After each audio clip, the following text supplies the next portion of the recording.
Fingers have I got up? About 10. So join me for Lionesses Real World every Friday at 7 p.m. only on GB News. The People's Channel, Britain's news channel.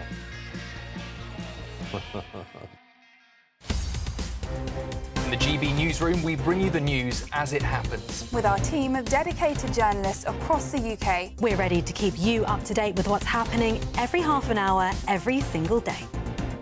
Bulletins here on GB News. The People's Channel, Britain's news channel. I'm Bev Turner. Thank you for joining us on GB News, the People's Channel, Britain's news channel.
Good morning. Tributes flood in for the late Ozzy Osbourne. The rock star passed away aged 76, just weeks after his final on-stage performance.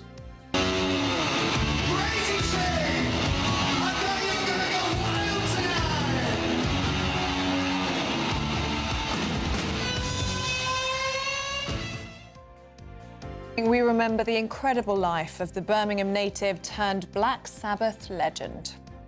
Food delivery services and the Home Office team up to crack down on illegal migrant workers. The Prime Minister leaves his cabinet with a parting message as recess begins, warning that the summer riots could be repeated without an iron fist approach to immigration. Yeah, with protests over hotel housing asylum seekers in Epping, there's now reports of police on the scene of a demonstration outside a hotel in Canary Wharf. He's back. Former Foreign Secretary Sir James Cleverly is confirmed as the Shadow Housing Secretary. But could it cause even more division in the beleaguered Conservative Party? Talking of beleaguered things, a sad day for the Sussexes. Prince Harry and Meghan's £100 million Netflix deal is reportedly scrapped. And in sport this morning, well, the Lionesses leave it really late again with a last-minute equaliser and a last-minute extra-time winner to beat Italy and head into Sunday's Euros final. In cricket, well, England go into the fourth test against India at Old Trafford today with more needle expected between them, and West Ham could be kicked out of their stadium for 3 weeks. Slow-moving, heavy downpours for some areas today. Other areas, very few showers indeed. Full details coming up in the forecast very soon. Good morning to you. It's just gone 6 o'clock. I'm Ellie Costello. And I'm Alex Armstrong, and this is GB News Breakfast.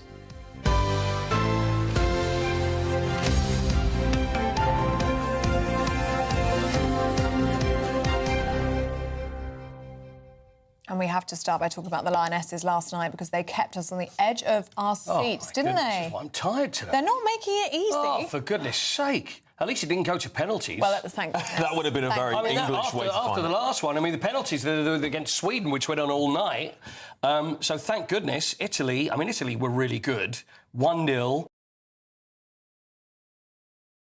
It went over. It's definitely over. England get a corner, goes into the side netting. Italy are celebrating. And then last minute, we're talking 96th minute, England get the equaliser.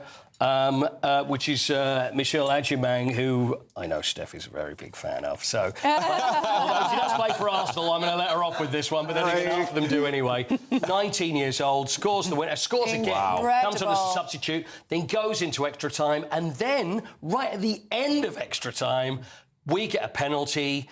And Chloe Kelly misses the penalty, and I'm screaming at the TV, but knocks in the rebound. She puts it right. About a minute later, whistle goes, we're through. Well in the done, final, ladies. it's Germany or Spain on Sunday. I mean, neither of those are good options.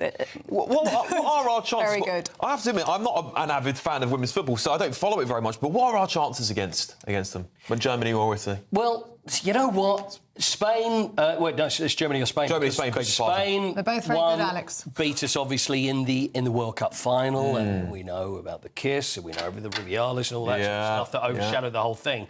But you know what? I'm going to use the momentum word again because it is this momentum, and we seem to be getting through. Maybe it's not as easy as we thought. By the skin of our teeth. It is by the skin of it. It's going to be tough, but why on earth not? But this is like the opposite that happens to the England men's team, isn't it? We sort of lose momentum. We sort of lose momentum at this period of time. Yeah, I see what you're saying. I don't think it's true. I think it's often when you get those first games, and we've seen World Cup winners, whether it be the men's game or the women's game, that lose the first game, and England did. And it was like, oh, this is a disaster. And then had some good wins. Then it was like a step back. Then it was maybe a step forward. So who knows? Who knows? But watch this space. I'm not going to say I'm overly confident, but then again, I'm always like that. It's always good to have you have to have optimism. If you don't have hope, I'm hopeful. I have hope. Confident. We'll see. OK. Let's see what happens tonight, and then we'll see who we're playing. Exactly. We need to talk as well about Ozzy Osbourne. Such sad news that he's passed away at the age of 76. Such a shock yesterday when that news came out. Oh, yeah. And you interviewed him, didn't you, Corey? Oh, yeah. I've done a lot about Ozzy. And last time I interviewed him was about 20 years ago. Wow. And I still remember, because I was working for Virgin Radio at the time, and I was in the office to do an entertainment show. And I was in the office, and they said, oh, Ozzy Osbourne's downstairs waiting to be interviewed. And I'm like, What? I didn't know anything about this. And I was like, I'm not prepared. What am I going to do? I'm not ready. I don't know. Anyway, he came up and we sat down and just threw it up in the air. Wow. I must have done an hour. Wow. And I don't think I've ever laughed quite so much. Go on, just give us a snippet. What was it like? During it, he was pretty much exactly as you would expect. Yeah. A lot of things probably that were put on the air then you'd never be able to put on the air now. Indiscreet, quite happy to talk about anything, whatever you'd throw at him, he would run with. And you know what? And there's one thing I remember more than anything else, and that's that Ozzy tattoo across his knuckles, because I remember mentioning it, because I think I've probably even mentioned it on here before about this kid when I was at school, and I sat behind this kid who tattooed himself with a compass and a pen. And that's what Ozzy did. And he did that when he was young, and he had a pen and he sort of like tattooed himself. You know what? But what a guy. And, you know, and the hit. What a legend. King of heavy metal. I mean, in the 80s and 90s. Prince of Darkness. The Prince of America went mad for him. You know, there was the bat. You know about the bat story? Yeah. Because he bit the head off a bat, although he thought it was a plastic bat. Oh, God. Oh, did he really? So it was thrown over to him. This is when he's on stage, bites the head off, had no idea that it was actually a real bat, and then had to have his rabies jabs for it and everything. But, I mean, the absolute king of heavy metal. So, yeah, huge loss. Everybody loves Ozzy. What a man. Well, yes, we are, of course, talking about Ozzy Osbourne, who's very sadly died at the age of 76. You made me cry, you told me lies, but I can't stand to say goodbye. Mama, I'm coming home. The news comes just weeks after the band reunited at Villa Park for a final farewell concert. Well, in a statement yesterday, his family said that he was with his family and surrounded by love. We ask everyone to respect our family's privacy at this time. Tributes are flooding in honour of the heavy metal star, with Sir Elton John calling him a huge trailblazer and Rod Stewart saying, "Bye-bye, Ozzy, sleep well, my friend." Well, joining us now is showbiz reporter Stephanie Tecci, and it's such sad news. It's unbelievable. Just, you know, when it comes to showbiz, there is those people who are just a once-in-a-lifetime act. Yeah. And that's exactly what you got with Ozzy Osbourne. There will be another like him. But as Elton John said, he has cemented his place in the pantheon of rock gods. And I think for his fans, I feel sorry for the fans who only saw him a few weeks at Villa Park. For the fans, they thought they were just saying farewell to him performing on stage, not knowing they were actually saying farewell to him for good. But he done what he loved. He was really eager to get get back on stage, despite having Parkinson's disease. It was his fans and it was performing that really got him going. And for him to have that homecoming in Birmingham is what a way to go. But, you know, there's so many people who know Ozzy for music, but also he was one of the first few stars who got into reality TV. So there's a whole generation of people who might not be well known for his Black Sabbath music, but they know him for being on MTV and giving us access into his life with Sharon Osbourne and his kids, Kelly and Jack. And it was only a few weeks ago I interviewed Kelly Osbourne, and this wasn't a family that was preparing to say goodbye. You know, at the time she said she was so proud of her father for getting on stage, and they were very much looking forward to life after his music performances. So it was very unexpected, his passing, and it's just very sad. You know, the Osbournes, the show is where I know Ozzy Osbourne from. And it was iconic. I think it was at broadcast on MTV, I think it was. Yeah. I used to tune in and it was brilliant because it was clearly just them. Well, it didn't feel to me very put on. It was just what you see is what you get with them. And I think that's what people loved about Ozzy Osbourne and his whole family, especially him and Sharon Osbourne. I really feel it for her this morning because they've been by each other's sides for decades, and you can tell that his family were the light of his life, and also he was the light of their lives as well. So it's a very sad day. And the love in that family, I think, is so tangible. And that Jane Moore's written in The Sun today talking about, she lived with them actually while she was writing a book on Sharon Osbourne. And she just said it was a house full of laughter. And Sharon was always holding on to her sides because she was laughing so much, living with Ozzy. And I think we saw that watching all these series. And I think over the years, like, despite the controversy they've had as a family, they've always stuck together as a unit. And what's quite surprising, and this is why it's such a shock, it was only this week I received a press announcement that he was going to be releasing his memoir, The Final Rites, in October. And he said in the press statement, he said, you know, would I change anything that's happened in my life? Would I give up the drugs, the drink? He said, no, because I wouldn't be Ozzy. And he said, you know, if he went tomorrow, he wouldn't have no regrets because he's been around the world, he's done good, he's done bad, and unfortunately, he said, I'm not going anywhere, and unfortunately, it was just his time. He's one of these rock stars, and the thing is, we've seen so many that have not lasted the course. To actually go through what he went, whether it be the drugs, the drink, everything, every rock and roll excess you could possibly imagine, Ozzy would be absolutely number one, you know? To actually get to 76, let's be honest. That's an achievement. That is one hell of an achievement. Paul, I like to call Ozzy the cat of 9 lives when it comes to controversy. He's probably had 15, hasn't he? All right. Maybe 20. He puts it all down to Sharon. He says, if it wasn't for Sharon, I wouldn't even survive the 70s. Oh, I think that's absolutely true. Incredible. What an incredible family. Well, joining us now is Senior Commissioning Editor at the Daily Telegraph, Levy Ayres. Levy, thank you so much for joining us. What a legend. Very sad day, of course, for the Osbourne family. What do you think will be his defining moment, if we can ever say a man as incredible as Ozzy Osbourne will have one? I think that going back to what your contributors have been saying this morning, there are kind of two defining moments, I think, for two different generations. And for one set of people, that is biting the head off a bat.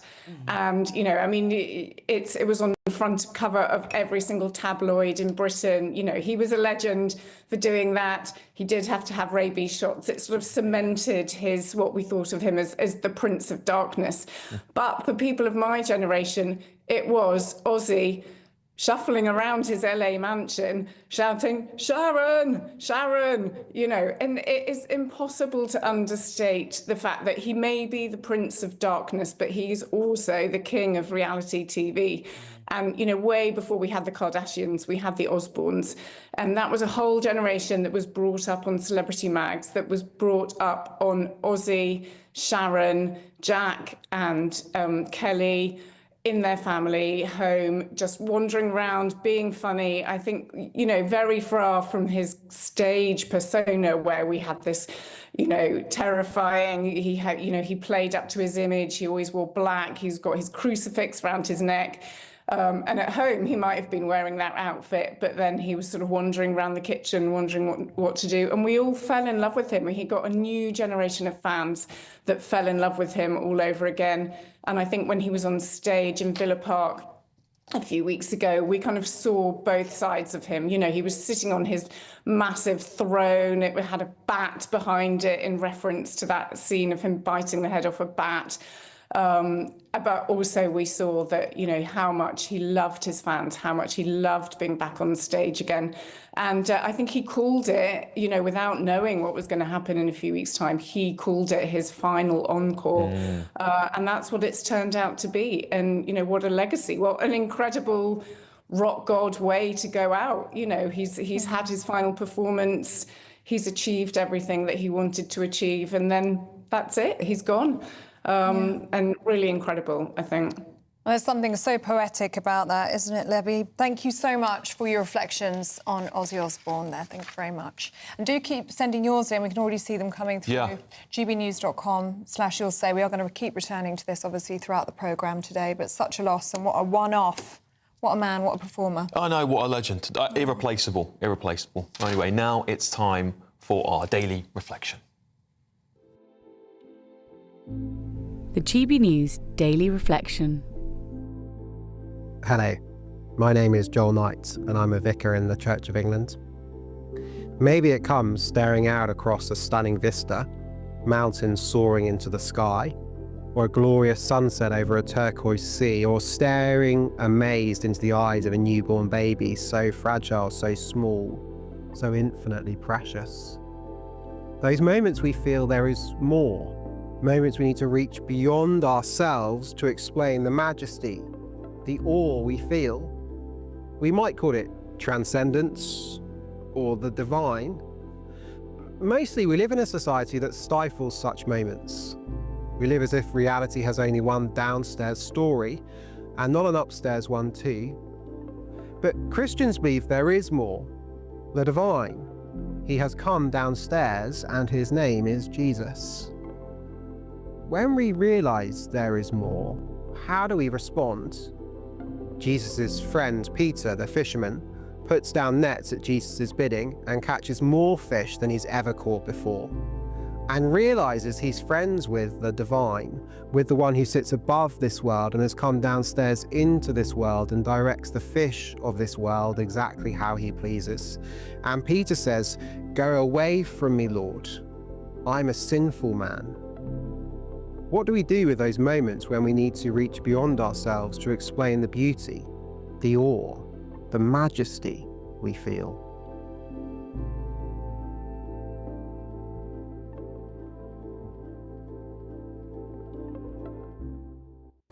All right, it's time to go through all the latest sports news here with Paul Coit. One story in town, one story in town. What a big night, what a big night. Lionesses, tell us all about it, Paul. In Switzerland, England 2, Italy 1. Through now to the final of the Euros. This is the third major final on the bounce now for England. So, of course, won the Euros 3 years ago and then World Cup final, lost to Spain, now in the final again. I think early on, you know what? I know Ellie's going to probably tell me off, but I was kind of doubting. I was thinking maybe this is you know, I'm always Mr. Class. I always doubt when England are playing anything. You know what I think it is? I think it's because I don't like to be disappointed and I try and just temper my expectations. That's all it is. I just try and think, OK, maybe this is not going to be the one, although once the France game happened, then they did turn things around with the win against the Netherlands and the easy win against Wales. Then it was really tricky against Sweden. Not the best team, and then Italy. I even think Italy were, although it was like wave after wave after wave after Italy scored, Italy were quite comfortable with that because Italy always, whether it be in the men's team, was great defending. So they just keep the ball away. England could score, and I thought this is just not going to happen. So it goes into the night. So we go into time added on, the 95th minute, and then Michelle Adjumang, who's 19. And she is just a revelation. And thinking she came on as a substitute in sort of the 85th minute anyway, scores the goal. Everybody goes crazy. This is it, possibly. And then we go into extra time. And then even that went down to the wire. So even that went right down to the last minute. This is why my throat is gone. I'm tired. I'm exhausted. Can they not play these games earlier on in the day? And then Chloe Kelly scored the penalty. Although I say scored the penalty, she missed a penalty. She got there in the end. Keeper saved, knocked it in. we win. Sounds like a good evening of English football, really. You know what? It's only us that get involved in this. Yeah. Why has it seemed so difficult for this squad this time around? If I had the we're doing answer, it, we're getting through, but it's just a bit about the skin of our It teeth. is the skin of our teeth. And this is when you try not to be looking at it too deeply and thinking, see, the thing is, if we're getting through this, maybe this again is our time. But shall we hear from Serena Wiegmann? Let's. Serena Wiegmann, the England manager, obviously very happy. She looked really nervous during the game, and then obviously the relief must be more important than anything else that we're actually through to the final. This is what she had to say. Never give up. So you know until the referee whistles as a final whistle, you know you have an opportunity to score a goal. And we subbed to win. We had to because we were 1-0 down. Subbed to win, and we played to win. And yeah, it's really nice then that we get it across the line.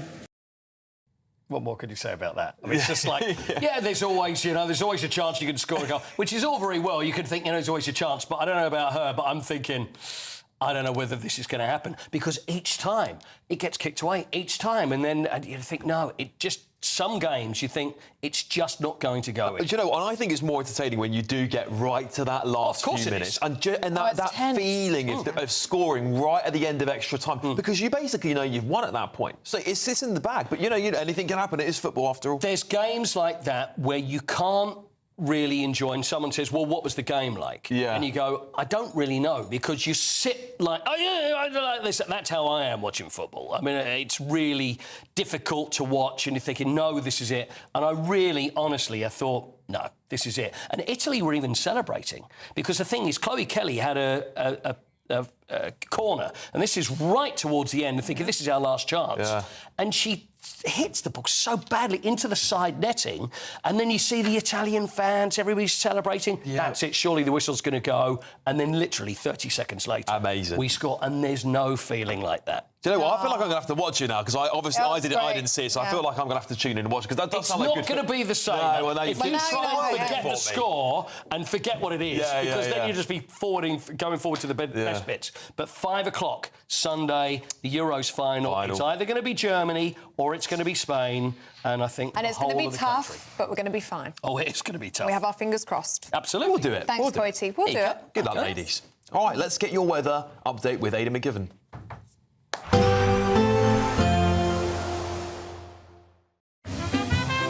Heavy showers first thing will be followed by a warm, cosy day. Boxed Boilers, sponsors of weather on GB News. Hello, good morning. Welcome to the latest update from the Met Office for GB News. Some sunny spells today, but a lot of cloud and numerous showers once again forming up and down the country, the heaviest of which will be in the south, with some slow-moving thunderstorms in places. Already as we start the day, a few showers affecting South Wales and the southwest of England, heavy in places, and there'll be a few showers elsewhere across the UK, along with a lot of cloud cover. But the focus during the afternoon will be through the south and southwest of England, South Wales and East Anglia, where these showers will be hit and miss, but they're going to be slow moving where they occur, with large rainfall totals by the end of the day. Away from the showers, feeling warm enough, but with a lot of cloud cover, not much sunshine out there. Showers will also affect parts of northern England, especially the Pennines, the southern uplands into southeast Scotland.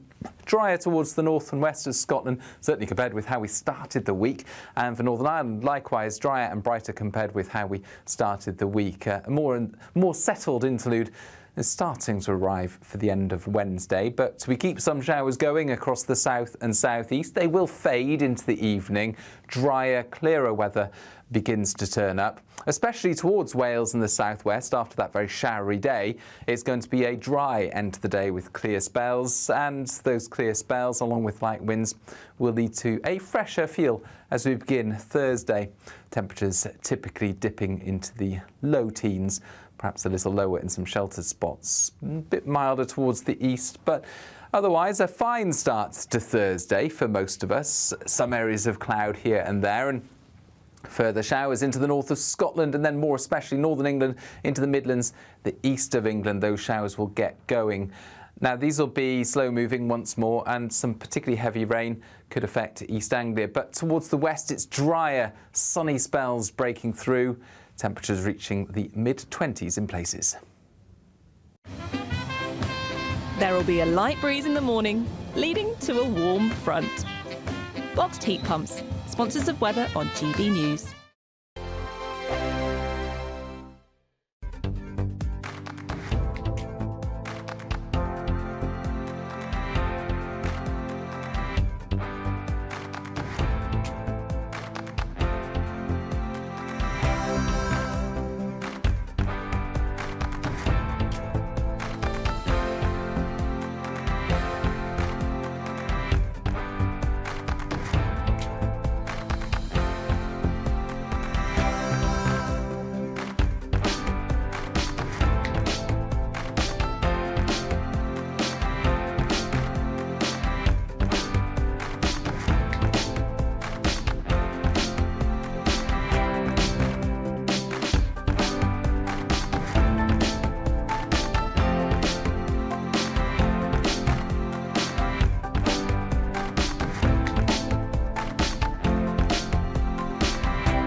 This is our country, and we think it's amazing.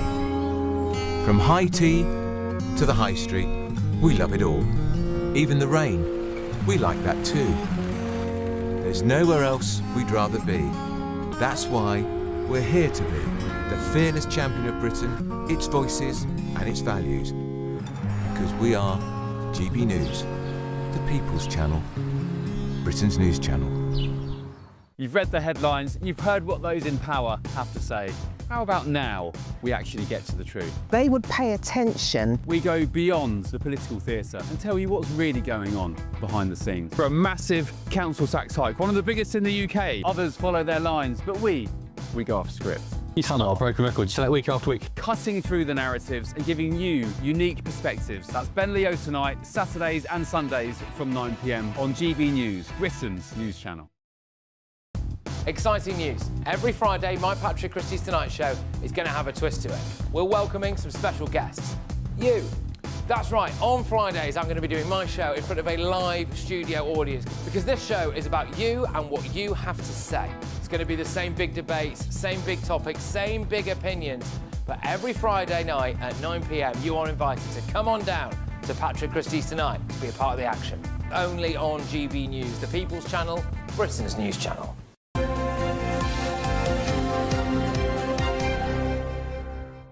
Now, if you're travelling to work, here is your traffic update and travel. Don't forget to stay with us on digital and radio.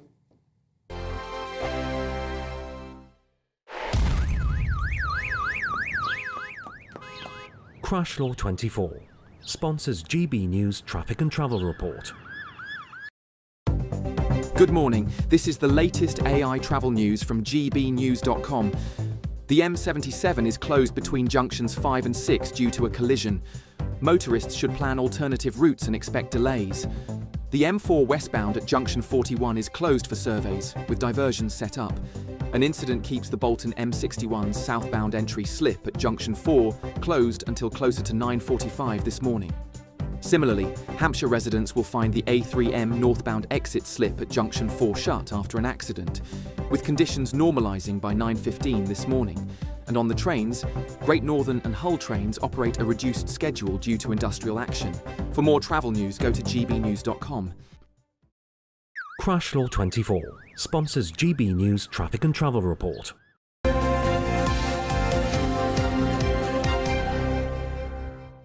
All right, welcome back, everybody.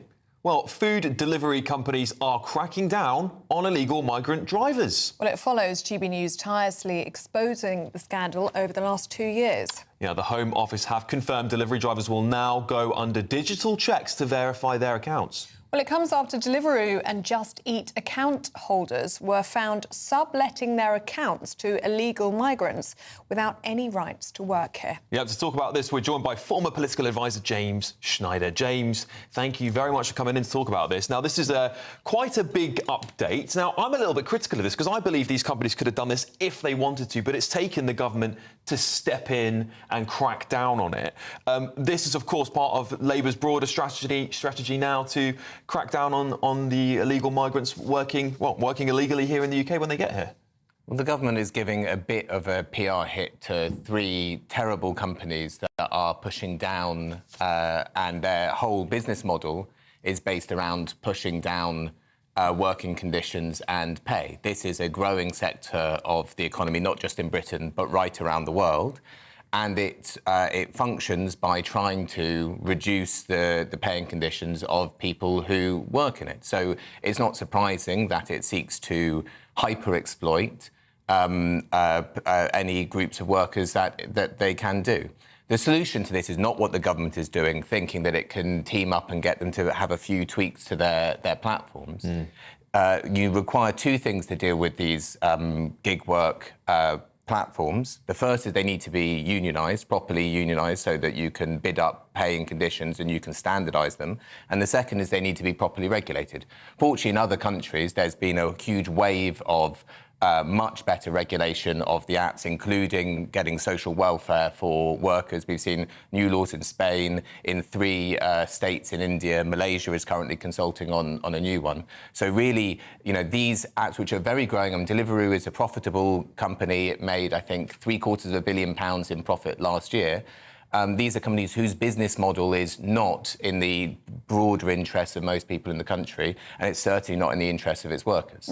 Well, it all comes, doesn't it, a concern and alarm at the very top of government that we could see a repeat of the summer riots that we saw last year. Concerns over immigration. Already we've seen protests in Epping, haven't we, in Essex, and also hearing reports that there were protests in Canary Wharf last night. What do you make of this? I mean, Angela Rayner's talking about the government needing to acknowledge real concerns about rapid change migration in order to diffuse community tensions.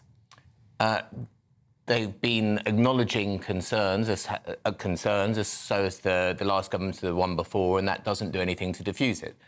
Underlying people's anger in this country is the fact that living standards for most people have fallen, our public services have got worse, and the government is doing absolutely nothing about it. Now, objectively, and also in my opinion, this is not the fault of migrants, of Muslims, of minorities, but those are the ones who get scapegoated for this. And when you have a government, as we have had a whole array of governments, absolutely uninterested in improving people's living standards, this is the sort of thing that happens. So instead of fixing particular problems which could cause flashpoints, so, for example, processing the cases faster, or if someone's case hasn't been processed in 6 months as they should be, currently basically none of them are, allowing people to legally work so that they, firstly, we don't have the issue like we're just discussing with Deliveroo and Uber Eats and Just Eat, but also they require less support from the state. The number of people who are in hotels could be reduced. But these are not the things that they do. It's much easier to come up with some headline saying we're very concerned about a summer of hate or whatever. Yeah, but I mean, obviously the issue here, this supersedes one government. It's multiple governments. It was pretty bad under the Conservative Party. It's pretty bad now under Labour's getting worse. Really what we need is a deterrence. We need to be able to stop illegal migrants coming here. We need to be able to actually smash the gangs. I think Patrick Christie seems to be doing a better job than the government at smashing gangs at the moment, for giving his bombshell footage earlier on in this week. Realistically, it seems to me there's a lot of things said, and we're going to crack down on this illegal work, but there'll always be new jobs they can find on the grey or black market. Is that right? We need to increase living standards. That's the fundamental thing. And one of the ways in which... we're talking about illegal migrants. You know, increasing living standards in the country is important, but yes, but for illegal migrants, we've got to tackle that problem as a priority. So we have to tackle living standards. One of the ways in which you do that is you drive up standards in housing and in employment. So that involves much more regulation and checking within rented accommodation, and that involves expanding unionisation, especially at the lower end of the employment market. We need to boost pay for people and to regulate and make more standardised these areas of life. If we do that, if we're able to improve the lives of most people and remove things like tied visas, which were brought in under the last government, particularly for social care workers, which ties someone who comes here to work, to do a job, something that we need, but ties them to a specific employer, leaving them much more vulnerable to abuse, then we're going to have very big problems. Yeah, you know, I'll just argue very, very briefly. I mean, if we unionise everything, we're going to be up for another, like, one of those summers of discontents. We're already heading there with junior doctors who are unionised, and it's getting to a point you think, well, actually, let's start tackling the issue we're talking about here is illegal migrants working in jobs they shouldn't be working in. We have discontent because pay is currently now at the level it was about 20 years ago. Because that's cheap labour is flooded into the country. Of course, pay is going to be suppressed when people will work for less. That's not the primary cause of low pay. We have a huge number of ways in which we can and should boost it, and that has to be an absolute priority. OK, James, thank you very much. You're back with us in the next hour. Well, a Deliveroo spokesman has said we are fully committed to working with the government as we continue to collectively combat illegal working. A Just Eat spokesperson said, we continue to invest significant resources to strengthen our systems against abuse by individuals and organised criminal groups seeking to evade right-to-work rules. And the Home Secretary, Yvette Cooper, has told us illegal working undermines honest business, exploits vulnerable individuals and fuels organised immigration crime. By enhancing our data sharing with delivery companies, we are taking decisive action to close loopholes and increase enforcement. On a slightly different note now, there's just 2 weeks remaining in our current Great British giveaway. It's your chance to win an incredible £54,321 in tax-free cash. Here's all the details you're going to need. There's just 2 weeks left to see how you can win our biggest cash prize so far. £54,321 in tax-free cash is up for grabs in our summer Great British giveaway. Cash to spend on anything you like. All of that cash could send you on a holiday, boost your savings, or just send some of those day-to-day financial stresses packing.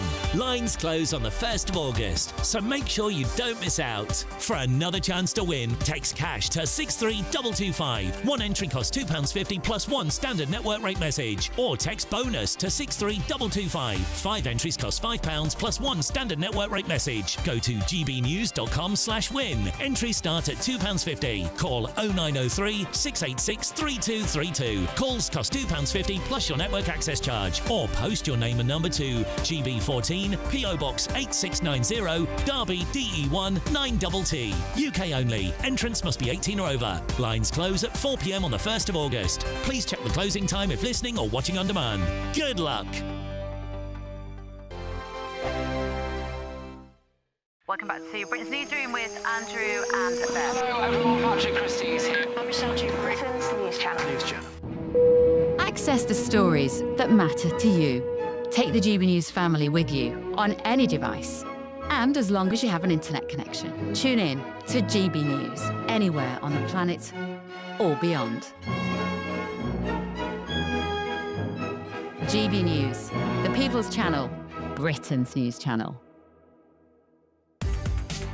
From the school run to the home run, watch a new show for all of Britain. So he can say whatever he wants. A straight-talking show where all voices are heard. And, you know, when are we going to stop talking about smashing the gangs and actually do it? With the stories that matter from every part of our country. There's a bit of a crash landing there for your Chancellor. Bold, fearless and standing up for you. That's me, Martin Daubney, 3 p.m. till 6 p.m, weekdays, here only on GB News. The People's Channel, Britain's news channel. Westminster's full of talk, but out here, it's the real world. Am I allowed to talk No, now? that's it. This is where it matters, real people and real lives. That's what politics is all about. In fact, has Trump made a good start? No. Straight answers, no spin, and just a couple of pints. How many fingers have I ever got up? About 10. So join me for Lee Anderson's Real World every Friday at 7 p.m, only on GB News. The People's Channel, Britain's news channel.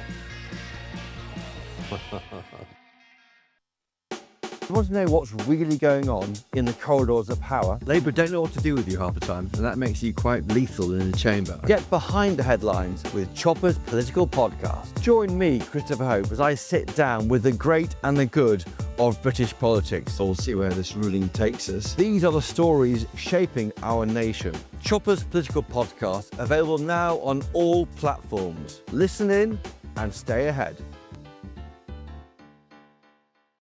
It's Patrick Christie's Tonight, and here we do things differently. It's explaining the absolute madness of this, doesn't it? It's explosive. I mean, this is very good. It's lively. 850. Your government sat there, Sean, and it did nothing. It's controversial. And the Middle East has been in turmoil since before I was born. It's everything you need to kickstart your evening. Everyone's had their Weetabix tonight. I love to see it. That's Patrick Christie's Tonight, weeknights from 9 p.m.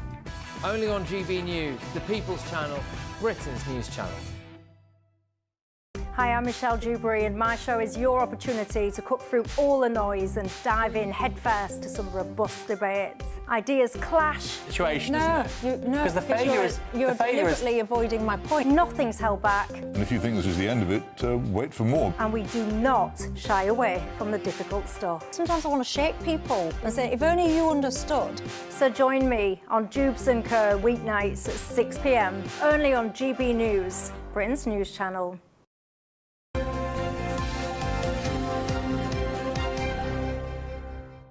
Well, it's not a great week for the Sussexes, is it? As their £100 million deal with Netflix has apparently been canned. Well, Meghan's lifestyle show, With Love, Meghan, failed to break into the streamer's top 300 programmes. And Harry's show, Polo, only reached 500,000 views. So why isn't anyone watching Harry and Meghan's Netflix programmes? Well, I've got an idea, but anyway. And what might be on the cards for them next? Well, joining us live from Los Angeles is royal commentator Kinsey Schofield. Good to see you this morning, Kinsey. And Netflix aren't happy with this couple. That's right. A source told American journalist Rob Shutter that this deal is dead. They said she had the name, the platform, the press, and the numbers were dismal. They're just waiting for the credits to roll. They'll let it expire quietly. There's no appetite for anything new. They said that the interest just is not there anymore. They used to be cool, hip, and buzzy, and now they've become background noise. And I think that we've seen that recently. Within 2025, it just felt like this chaotic release of Meghan Markle brands, new names for everything, from American Riviera Orchard to As Ever, from archetypes to Confessions of a Female Founder. There's just no choreography, and I think people are kind of overwhelmed and oversaturated with the Sussexes. Yeah, I'm not surprised myself, I have to admit, Kinsey. We were talking about this over the weekend, weren't we? On top, so obviously, bad news about this deal. More bad news. I mean, I don't know if you've managed to grab a bottle yourself, but of course, Meghan's wine that she's been creating. I don't know how many bottles she actually had, but everything's sold out on her website, which is always slightly suspicious to me. The wine is being slammed a little bit by royal commentators who have managed to get their hands on it. Was it they think a bit metallic? Well, yeah, and you know, royal commentators, we're all drunks. I'm just kidding. That was a joke. No, it's not just royal commentators. There are a lot of people that managed to get their hands on it for social media purposes. And they said, you know what, I'm just not into it. Good luck. You know, maybe this isn't the right route for you to go. I mean, look, she's trying. You have to give it to her, especially compared to Prince Harry, who we don't see as much ambition from him. And I know certain people will slap my hands for saying that, and they don't like to admit that she's a hustler, but she is. Unfortunately, she uses other people to try to elevate herself, and there's no real substance to what she's doing. I do wish that they did more charity work. I do wish that they were living the life of service they said they were going to. But she stays busy. So what do you think is next for them as a couple? Of course, Netflix doesn't look like it's going to work out for them. Do you think they should just go back to what they said they were going to do, and humanitarian work and charity work? I would love that, Ellie, but I think realistically, if they are trying to maintain the lifestyle that they have created for themselves, I think Meghan should go back to acting. I mean, Suits reruns, Beat, all of their shows that they created for Netflix so far in 2025. So clearly there's an appetite for Meghan as an actress. Maybe that's the best bet for her. We know she's close to Tyler Perry. She does have some entertainment contacts. Maybe she should go back to movies and TV series. I don't think that's the worst scenario. All right, thank you so much. Kinsey Schofield there from Los Angeles joining us. Thank you so much. Still to come, Eamonn Bogle and Claire Muldoon are running through the papers. But first, if you're in search of some holiday sun, here's the forecast for some of our top European destinations. Ready to soak up that holiday sunshine? Won't we need some cover? No worries, all sorted. All Clear Travel Insurance sponsors GB News Travel Destinations Forecast. If you or anyone you know is heading further afield to find some warm weather during the next few days, it will be hot in Italy and Greece. Breezy for the Canaries as well as Madeira. It's also unusually breezy through parts of Spain and Portugal, with an area of intense thundery outbreaks through Mallorca and more especially Menorca. But it's southern Italy where we're going to see temperatures rise to unusually high values over the next few days and into the weekend. All Clear Travel Insurance sponsors GB News Travel Destinations Forecast.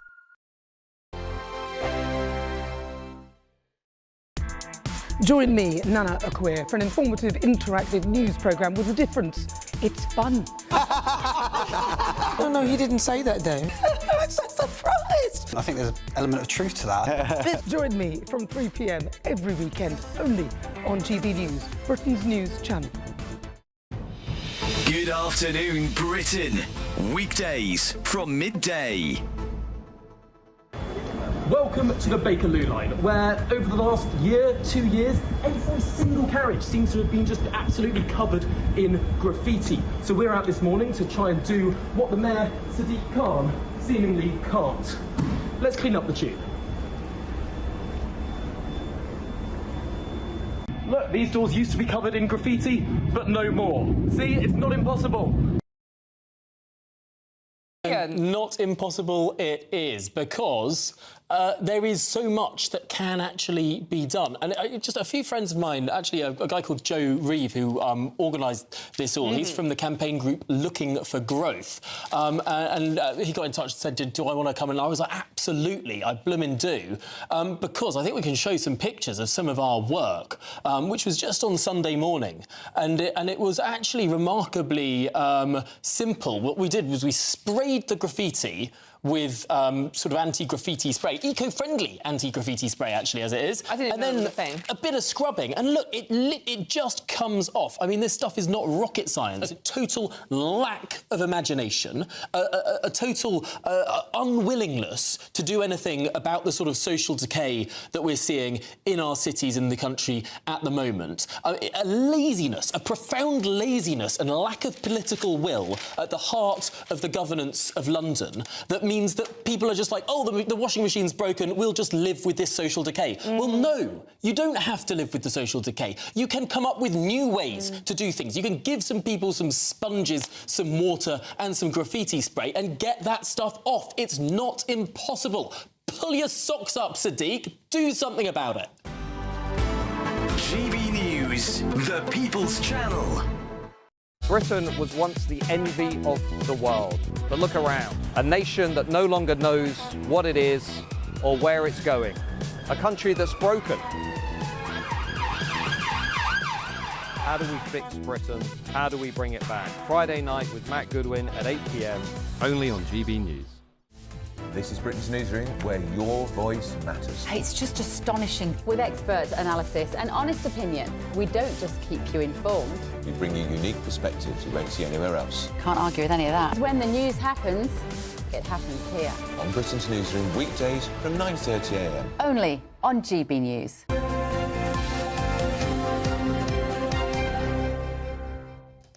Welcome back, and joining us to go through the papers this morning is broadcaster and journalist Claire Muldoon and political commentator Eamonn Bogle. Very good morning to you both. Good morning. Claire, let's start with you, Sean. Before we start this, it's weird because me and Claire used to sit on opposite sides of this desk together. Now it's nice. I know. lovely. Well, you're reunited. Reunited at last. Lovely. At last.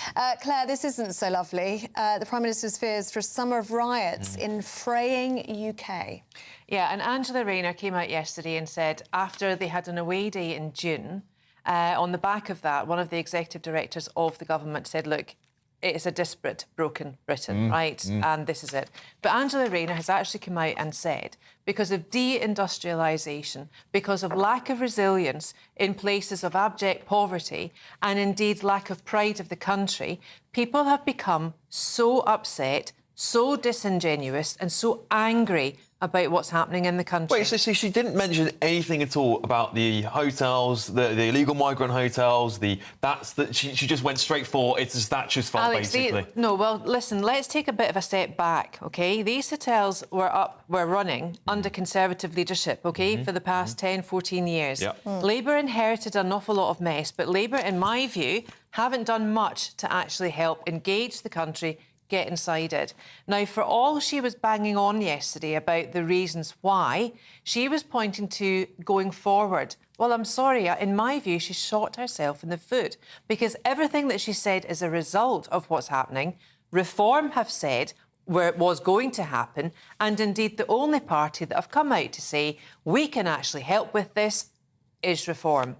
So unless they take a leaf out of the populist book, unless they start listening to the people on the ground, us, the democratic people who vote for them or didn't vote for them, they're going to have to test the litmus paper, which is burning brightly and about to erupt into the tinderbox over the summer. Well, schools are off. It's a perfect storm on the back of them wanting to give 16-year-olds the vote, for heaven's sake. And Angela Rayner's talking about having to acknowledge the concerns, but surely we need to go further than acknowledgement. There needs to be action at this point. I mean, we've seen protests in Epping, we've seen protests in Canary Wharf last night. I mean, this is going to spread unless something is done. Well, indeed, I think, Ellie, you're right.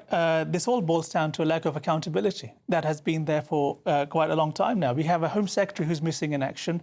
The Home Secretary should have been there in Epping the day after, trying to address people's concerns. Where is Yvette Cooper? What is she doing? Exactly, where is Yvette Cooper? And they're on recess now, aren't they? And then you've got a Prime Minister who I would say is an Illywecker Prime Minister. Basically, he's a small-time conman. That's what he is. He's sold a pup to the British public at the last election. He's missing in action along with the rest of his cabinet.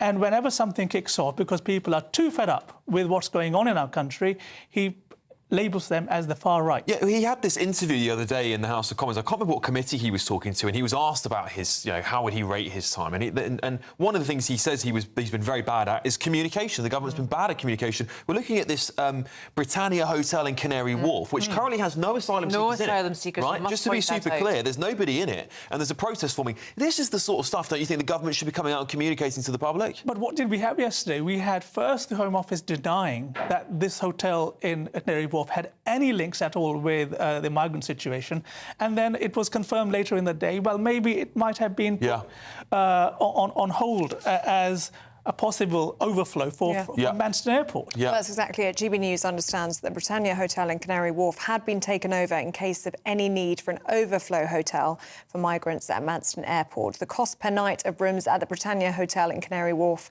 is £81. No asylum seekers are currently resident in the Britannia Hotel, and no asylum seekers are being removed from the Bell Hotel in Epping. And the Home Secretary, Yvette Cooper, believes in the right to peaceful protest. Do you know what I don't like about this either? It seems to me that the Labour government are trying to blame the public for what's happening. Look, instead of teasing out the real issue here of them not being able to house the amount of asylum seekers that have been allowed to cross into this country. Indeed. Look, I think the clock is ticking to civil disobedience, civil unrest, simply because for far too long the establishment elite have believed that they can get away with it, that they will not be held accountable at the ballot box, and that is what has happened for so long. The people are finally fed up of it. I do think, I mean, time and time again, British people have voted for lower immigration and not let alone illegal migration flooding into the country. And well, I think it's starting to fall apart. He can't even call it illegal. Yeah. He calls it irregular migration. Irregular, yeah. But the problem is they can't stem the flow of the small boats. I mean, we're at a record-breaking year, aren't we? 20,000 across so far. It's not just the small up boats. 50%. I mean, you look at you've had Border Force on here at GB News, right? And they have said the minute they walk off that plane, the minute they trigger the words, I'm seeking asylum, that's it. Right. We saw that footage of Patrick, and I was here that night, and seeing that footage of one journalist from GB News. We're a small channel, we're a growing but small channel. We were able to find 3 of them within a few hours. I mean, this is ridiculous, isn't it? What that tells us, Alex, is that what is missing is the political will. Now, we saw with President Trump, he came in, we had a massive issue on the Mexican-American border of illegal migration, and he dealt with it. It's now finished, it's stopped. And the way it stops in the UK, there's only one way to stop this, and the way you stop it, well, we're picking them up in the middle of the channel. We don't drop these people off at Dover. We go and drop them back off at Calais. What are the French going to do? Wake up from their 35-hour a week working week? Yeah, well, while you're there, man, why don't you? This Daily Mail headline here: the British Air India families are sent the wrong bodies. This is absolutely what a tragedy. It's a real tragedy, and you know what? It's a real failing on part of the Foreign Office in terms of getting officials out there, liaising with the families of their loved ones who they've lost, in terms of DNA samples, in terms of liaising with the local authorities in Ahmedabad. But look, this is a very tragic situation where I think it'll be quite difficult, and it has been quite difficult for rescuers to actually find remains. Just horrific. Because of how it's all happened. So I think it's a real failing of the Foreign Office. Claire, not that long ago, I think we might have actually been talking about this in the papers. There was a similar story in the UK, but with ashes and can you remember this story? It was undertakers. Undertakers, thank you. They were burning, they're cremating the body. They were cremating bodies of those that had died, but the ashes were given to other families. Oh, gosh. Yeah, this has got to stop. It's absolutely bonkers. It's just awful for those families as well, just awful. Eamonn, Claire, thank you very much. Very We're out of welcome. time this hour. We'll see you in the next hour. And we're going to get a look at the weather now, shall we, with Aidan McGibbon, because it's been a bit of a mixed picture. It has indeed. I'd like the sun to come back. I would too. That'd be nice, wouldn't it? Let's find out if it is. Let's get the details.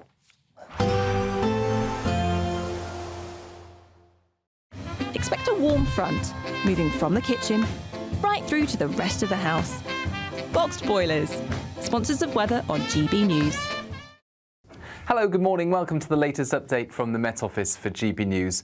Some sunny spells today, but a lot of cloud and numerous showers once again forming up and down the country, the heaviest of which will be in the south with some slow-moving thunderstorms in places. Already as we start the day, a few showers affecting South Wales and the southwest of England, heavy in places, and there'll be a few showers elsewhere across the UK along with a lot of cloud cover. But the focus during the afternoon will be through the south and southwest of England, South Wales and East Anglia, where these showers will be hit and miss, but they're going to be slow moving where they occur with large rainfall totals by the end of the day. Away from the showers, feeling warm enough, but with a lot of cloud cover, not much sunshine out there. Showers will also affect parts of northern England, especially the Pennines, the southern uplands into southeast Scotland, drier towards the north and west of Scotland, certainly compared with how we started the week. And for Northern Ireland, likewise, drier and brighter compared with how we started the week. A more settled interlude is starting to arrive for the end of Wednesday, but we keep some showers going across the south and southeast. They will fade into the evening. Drier, clearer weather begins to turn up, especially towards Wales and the southwest. After that very showery day, it's going to be a dry end to the day with clear spells, and those clear spells, along with light winds, will lead to a fresher feel as we begin Thursday. Temperatures typically dipping into the low teens, perhaps a little lower in some sheltered spots, a bit milder towards the east, but otherwise a fine start to Thursday for most of us. Some areas of cloud here and there, and further showers into the north of Scotland, and then more especially northern England into the Midlands, the east of England. Those showers will get going.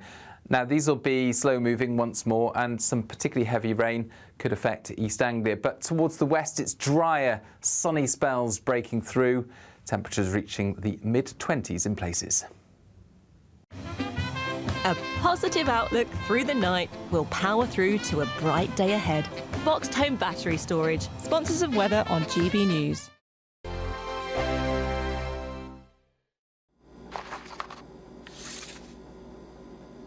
Crash Law 24 sponsors GB News Traffic and Travel Report. Good morning, this is the latest AI travel news from gbnews.com. Significant disruptions occur today due to various incidents on the roads. The M77 between Junction 5 and Junction 6 is closed in both directions following a road traffic collision. Motorists should consider alternative routes. On the M4 westbound at Junction 41, Pentilla-Baglin, the road is closed with diversions due to ongoing surveys. Additionally, the M2 eastbound entry slip at Junction 2 in Medway is shut due to a police incident, with a resolution expected shortly after 8 this morning. And on the trains, Great Northern services are not running to or from Moorgate, while Hull trains experience reduced service due to industrial action. For more travel news, go to gbnews.com. Crash Law 24 sponsors GB News Traffic and Travel Report. £54,321 cash could be yours. Cash that you could spend however you like. It's like having an extra £1,000 each week for a whole year to play with. Someone is guaranteed to win this amazing amount of cash. So make sure that someone could be you. For another chance to win £54,321 cash, text cash to 63225. One entry costs £2.50 plus one standard network rate message. Or text bonus to 63225. 5 entries cost £5 plus one standard network rate message. Go to gbnews.com/win. Entries start at £2.50. Call 0903 686 3232. Calls cost £2.50 plus your network access charge. Or post your name and number to GB14 PO Box 8690 Derby DE1 9TT. UK only. Entrance must be 18 or over. Lines close at 4 p.m. on the 1st of August. Please check the closing time if listening or watching on demand. At GB News, we love to hear from you, our loyal community. So drop us a line at gbnews.com/yoursay. There you can talk to each other and also to the presenters live on air. gbnews.com/yoursay, because GB News is your channel, Britain's news channel. 5 hosts, 5 opinions, 5 fearless debates, 5 unfiltered takes on the day's news. 5 reasons not to be anywhere else on Saturday night. This is the Saturday 5. You got me good there. Britain's biggest Saturday night TV show. It's not a bad brand. Yeah. Uncensored. Very, very racy tonight. On the unpredictable. What does she say? Can you translate it for us? And always entertaining. And how can a country go from being led by William Wallace Saturday nights from 6 p.m. only on GB News, the People's Channel. Britain's news channel. You're going to want to stay tuned, trust me.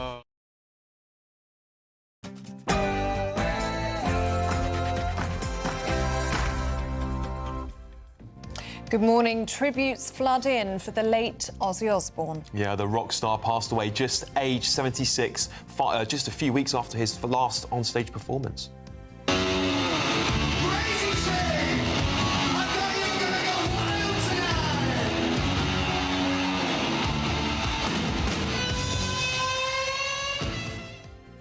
Well, this morning we remember the incredible life of the Birmingham native turned Black Sabbath legend.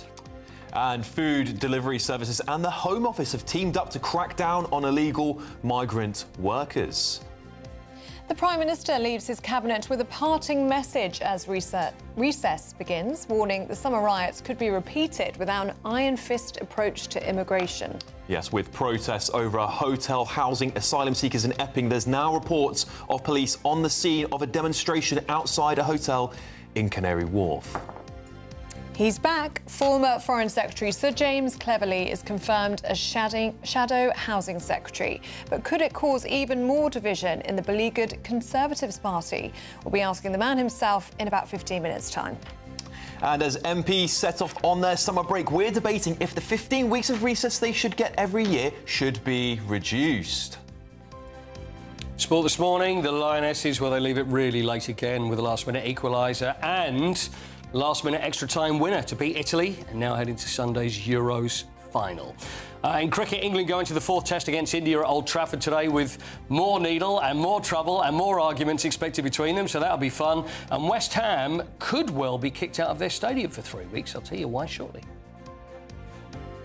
Slow-moving, heavy downpours for some areas today. Other areas, very few showers indeed. Full details coming up in the forecast very soon.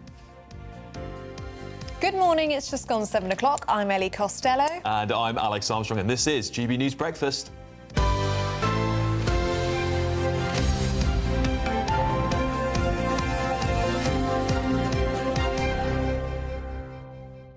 And so many of you getting in touch this morning about Ozzy Osbourne. I mean, what a shock yesterday when that news came in. He's died at the age of 76, just 3 weeks after that farewell gig. Yeah, days. 17 days after 17 days. When you put it in those numbers, it feels even more incredible to think people saw him live performing just those few weeks ago. I mean, what a legend. Will there ever be a man as iconic as Ozzy Osbourne for what he did with rock and heavy metal? I think he was a one-off. I don't think there has ever been, I don't think there will ever be another Ozzy Osbourne. You interviewed him, didn't you, Courtney? Yeah. How did you find him? I found him exactly as you would imagine. Yeah. He was hilarious. He was indiscreet. But the thing is we often talk about, they always talk about Black Sabbath. He was fired from Black Sabbath in 1979. I mean, he spent most of his time as a solo artist. Yeah. And, like the Blizzard of Oz and Shot in the Dark and in America, I mean, he was huge. Yeah. But the king of heavy metal. Every heavy metal band, because remember how big heavy metal was around the late 80s, early 90s, maybe sort of middle 80s. Everybody looked to Ozzy as the king of it. And how let's be honest, the fact that he survived to 76, when you look at some of the things he got up to over the years, is a miracle in itself. Pretty incredible. But what a rock god he was. Yeah, and he will be missed not only by his fans but by his family. And they say that he passed away surrounded by love yesterday. I mean, what more can you ask for? No, that's right, yeah. What more can you ask for? Yeah, they ask everyone as well to respect our family privacy at this time.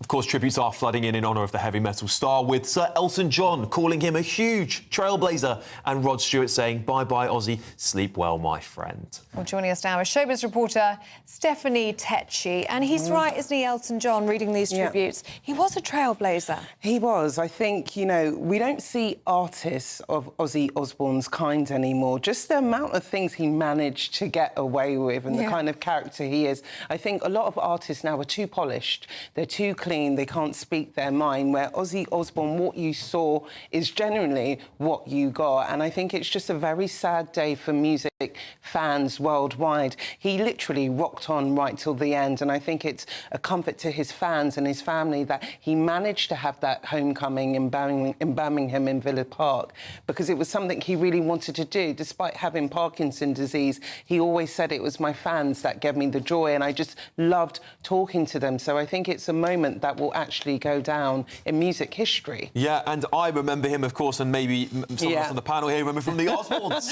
Well, that's the thing. You've got two sets of fans when it comes to Ozzy Osbourne. Obviously, you've got people who love him for his music. Then you get people who love him for the reality show, The Osbournes, where they opened up their doors to see what family life was like for that. And even if you aren't a big heavy metal fan, people just loved Ozzy and his dynamics with Sharon, Kelly and Jack. And we really send our condolences to them today. And they were such a loving family. They are. I spoke to Kelly a few weeks ago and I could tell that her father was the light of her life. She's so proud of him. Yeah, she was very proud of him. And, this death has come unexpected. Even though he's been unwell, they were very much making plans of a family just for him to kind of wind down and just to enjoy life now, minus performing. So I think this has come as a shock to them as well.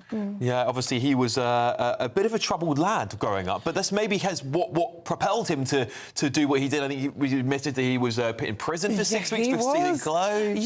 When you read where his childhood, where he came from a really impoverished background to becoming one of the world's famous rock stars, that takes a lot of tenacity as well. And I think there was a lot of moments where, in this day and age, his career could have got cancelled. But I describe him as the cat of nine lives. He managed to always bounce back. And I think, even the relationship he had with Sharon Osbourne, I think those are just one of those special couples that, they almost lasted a lifetime. And, she was always by his side, guiding his career. I think their relationship is truly beautiful. I mean, Simon Cowell was talking about them as a couple and asked Ozzy Osbourne what's the best thing that's ever happened to you. And apparently he just said Sharon. Yeah, because he was like, I'm not good with business. It was Sharon that was guiding his career, even through all his, drug addiction battle, she was the one that really got him on the straight and narrow. And I think for her now, her next chapter will be quite sad without him. Absolutely right. Stephanie Tetchy, thank you so much for coming and talking to us about that. Yeah, thank you. Incredible story. Well, moving on, food delivery companies have teamed up with the Home Office to try and tackle illegal migrants working as drivers. Well, in recent years, firms including Deliveroo and Uber Eats have seen a rise in account holders that are selling their details to illegal workers. While the government is now hoping that digital checks will put an end to this. But with GB News reporting on the story for 3 years now, why is action only just being taken? And to add fuel to the fire, the Home Office is under more pressure after migration protests in Epping. And yesterday, reports surfaced of protests in Canary Wharf outside a hotel after it was incorrectly reported that asylum seekers could be housed there. Yeah, to talk about this, former political advisor James Schneider is here. James, finally, the government are cracking down on this. You would think this would be a priority, given that we want to stop the draw. You know, this is one of the things that even Macron, when he came here on his state visit, said, you know, you're pretty much paving the ground for them to want to come to the UK. They can work illegally. They can get all these benefits. This should be welcome news. So your other guest showed me a picture that he saw on Twitter outside in the green room, which was of someone with a Deliveroo box next to a tent underneath an underpass. I don't think that coming to, if you are working without the full documentation for Deliveroo, it's hardly the life of Riley. What we're seeing here... Well, there will be... This is one example, though, James, because there are plenty of migrants we've got footage of, the Telegraph got footage of them coming in and out of illegal migrant hotels, which is one of the reasons why we're talking about this. They're making up to £1,000 a week untaxed. Which is why... We're better off than a lot of Brits. Which is why that when people's claims have not been processed within 6 months, that they should be allowed to work, pay taxes, pay for their own accommodation, and so on. It should be regularised. The problem we have here is there is a vast unregularised part of our society and our economy, and the people who benefit from that are not migrants who don't have papers, and they're not ordinary people. They are companies that are making money out of this. In this case, Deliveroo, Uber Eats, Just Eat, etc. And today we have essentially a PR operation between the two elements that have caused these problems of extreme, low pay, hyper exploitation, the driving down of working conditions, which is the government, this government and previous governments, and these companies in the gig economy whose entire business model is based on sucking in more and more work and driving down paying conditions. That's their business model. Now, so we should not be in any way celebrating the fact that these two bodies that have created huge numbers of problems for very large numbers of people in our country are getting some kind of PR hit. They're trying to distract attention onto a small group of people to not deal with far bigger problems. Well, this is all against a backdrop, isn't it, of simmering tension. And Nigel Farage spoke about it this week, saying that the Britain was close to civil disobedience on a vast scale. And that comes after protests in Epping, protests in Canary Wharf as well. And Downing Street officials last night saying Britain is fraying at the edges. How do we diffuse this? The country is... there are so many people who are so angry about a whole range of things in the country, because fundamentally life has been getting worse for most people for almost 20 years. It's basically unprecedented in our modern history, and we are an outlier among nations. It's been bad for a lot of people in a lot of countries, but we are at the worst end of that spectrum. And until we have a government that is willing to take on the people who have been doing extremely well in this same period, the multimillionaires and billionaires, bankers and bosses who have done fantastically. Their wealth has gone up tremendously. They are doing fine, thank you very much. They can insulate themselves from any problems of our crumbling public services, not being able to get a GP appointment, of having potholes in all of our roads and pay falling, whereas the rest of us cannot. So until we're able to do that, and to force a government to do that, it's going to take ordinary people, like all of us and everybody at home, organising to force that thing to happen, because otherwise what we're going to get is distraction tactics from Nigel Farage and so on, who have no policies to address those underlying issues, and kind of weird, mealy-mouthed nonsense, nothingness from our do-nothing government. Yeah, I mean, it doesn't seem to me that there's any political solution. I mean, what you're suggesting is that actually we don't bother tackling the illegal migrant crisis. We go after the big boys, the billionaires. Am I right in suggesting that's kind of what you would be suggesting? So I think to deal with major issues, we need to tax billionaires, tax huge wealth. We need to boost pay. We need to put more money into our public services. We need to reduce the cost of housing. And we need to take our utilities, energy, water, etc., into public ownership and stop the costs going up and up and up. Those honestly, if you sorted out those core things where most people's lives are better, there are then lots of other issues that we can and should address. But if we were to do those core things, everybody would be happy. We're just taking the capital gains tax changes, for example. We've seen that the coffers of the country there's less money coming in now since those changes. The wealthy people are going, actually, do you know what? I don't need to pay that. I'll go somewhere else. They've got choice. And what happens after that, James, is that people in the middle classes have to pay higher taxes because the wealthy people are leaving. Then we get increasing unemployment, which we've seen rise. So I don't know whether your solutions are correct. I mean, what you're just saying is not factually accurate. The capital gains tax change is a small beer. You're going to refer to one report by, I think the company is called Hewlett something or other. Their job, their whole company is about helping people, very rich people, to move abroad to avoid tax. It is a PR exercise. They found that less than 0.1% of millionaires have left the country, and yet it has had huge play across all of these newspapers, which, by the way, are all owned by billionaires, which do not want to see their tax rates rise. The Times have reported capital gains tax fell 10% this year. That was the Times. Yeah, and the changes that were made to capital gains tax, I'm saying, are small beer. The type of wealth taxes that we... I mean, first of all, capital gains tax should rise to the level of income tax. People should be paid the same amount of tax, if not more, if they live off wealth, rather than having to actually go and work for it. OK, James Schneider. Thank you, James. Thank you. Well, a Deliveroo spokesman has said, "We are fully committed to working with the government as we continue to collectively combat illegal working."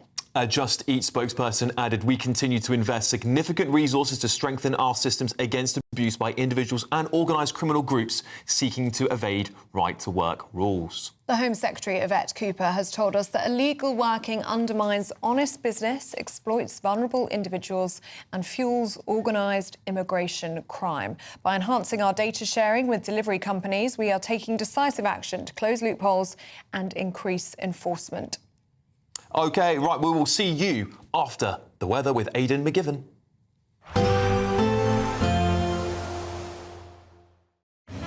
Even though we'll see a cloudy start, it'll be a bright outlook for the rest of the day. Boxed Solar, sponsors of weather on GB News. Hello, good morning. Welcome to the latest update from the Met Office for GB News. Some sunny spells today, but a lot of cloud and numerous showers once again forming up and down the country, the heaviest of which will be in the south with some slow-moving thunderstorms in places. Already as we start the day, a few showers affecting South Wales and the southwest of England, heavy in places, and there'll be a few showers elsewhere across the UK along with a lot of cloud cover. But the focus during the afternoon will be through the south and southwest of England, South Wales and East Anglia, where these showers will be hit and miss, but they're going to be slow moving where they occur with large rainfall totals by the end of the day. Away from the showers, feeling warm enough, but with a lot of cloud cover, not much sunshine out there. Showers will also affect parts of northern England, especially the Pennines, the southern uplands into southeast Scotland, drier towards the north and west of Scotland, certainly compared with how we started the week, and for Northern Ireland likewise drier and brighter compared with how we started the week. A more settled interlude is starting to arrive for the end of Wednesday, but we keep some showers going across the south and southeast. They will fade into the evening. Drier, clearer weather begins to turn up, especially towards Wales and the southwest. After that very showery day, it's going to be a dry end to the day with clear spells, and those clear spells along with light winds will lead to a fresher feel as we begin Thursday. Temperatures typically dipping into the low teens, perhaps a little lower in some sheltered spots, a bit milder towards the east, but otherwise a fine start to Thursday for most of us. Some areas of cloud here and there, and Further showers into the north of Scotland and then more especially northern England into the Midlands, the east of England. Those showers will get going. Now, these will be slow-moving once more, and some particularly heavy rain could affect East Anglia. But towards the west, it's drier, sunny spells breaking through, temperatures reaching the mid-20s in places. Expect a warm front, moving from the kitchen right through to the rest of the house. Boxed boilers, sponsors of weather on GB News. Welcome back to Breakfast. Let's head straight to Westminster now, shall we? Because joining us now is the new Shadow Housing Secretary, Sir James Cleverly. Good to see you again, Mr. Cleverly. Welcome back to Frontline Politics. Have you missed it? And why is now the right time to return? Well, I want to make a difference. That's why I got involved in politics. And after the general election, after the leadership campaign, I decided I needed a little bit of a breather. So I've taken that breather. And when Kemi spoke to me over the weekend and asked me to come back into the frontline team, I was more than happy to do so. Because in the year since the government took office, they have made so many mistakes, caused so many problems that really I think we all need to do everything we can to hold them to account and show there can be a better way. Yeah, so James, look, many people are dubbing this as a shadow cabinet of rivals, united in disagreement. That's what some are calling your new cabinet, your new shadow cabinet. What do you make of those remarks? I mean, can you agree on things? You know, you've got people from the right, like Robert Jenrick and Kemi Badenoch leading your party. Do you all agree on things like leaving the ECHR, or are you going to all have a big fallout? We are all Conservatives. We're all passionate Conservatives. We believe in a lower tax economy. We believe in strong defence. We believe in law and order. We believe in the power of the individual rather than an overly large and officious state. We are all solid Conservatives, and we all agree that Keir Starmer and the Labour government are useless. They are doing damage to the economy, they are doing damage to society, they are failing to deliver. They thought it was going to be easy, and what they are now discovering is that government is hard, and we are united in holding them to account, supporting Kemi to make sure that we kick him out of office at the first possible opportunity and get the country back on the right track. Your stance now on leaving the ECHR, because you've been sceptical before, but then that puts you at odds with Kemi Badenoch, who's launched a review into whether the UK should withdraw from the treaty. So where do you stand on it now? Do you support Kemi Badenoch in that? So what you need to do is, if you're going to quote me and Kemi, you need to actually quote me and Kemi rather than create this narrative of a divide. What Kemi has said is that the Shadow Attorney General is going to conduct a review, and we're going to look at the implications of the ECHR. And if the ECHR stops us doing what we have to do, then we have, of course, have got to look at how we might leave the ECHR and the process for doing that. What I've said is that activists within the British legal system have been using any trick in the book to prevent us, when we were in government, from doing the right thing. And I've said we need to make sure they don't do that, even under a different human rights framework. So Kemi and I are on exactly the same page on this. I want to make sure that when we are back in government, we can actually do what British people want us to do, to protect our borders, to protect them from criminals. When people need to be deported, that they can be deported, and the fact they're addicted to chicken nuggets doesn't stop us from doing so. We are on exactly the same page on this. Yeah, look, many people are wondering, Kemi Badenoch's leadership of the Conservative Party hasn't seen a massive rise in your poll numbers so far. You've still been sitting pretty much statically and sometimes dropping down a little, if anything. You were leadership rivals for a time. Are you ambitious for leadership? And also, while we're at it, one of your first jabs, you can't. So are you bidding perhaps for Mayor of London as well, James? So I've made it very clear that the recent habit of Conservatives of swapping leaders at every opportunity did not work, and we should stop doing that. And I've been consistent on saying that. And the simple fact of the matter is that London is the biggest city in the UK, and if the government has got any chance of hitting its housing targets, London needs to build lots of houses, and they have failed to do so. And the reason I highlight London is because there are no excuses.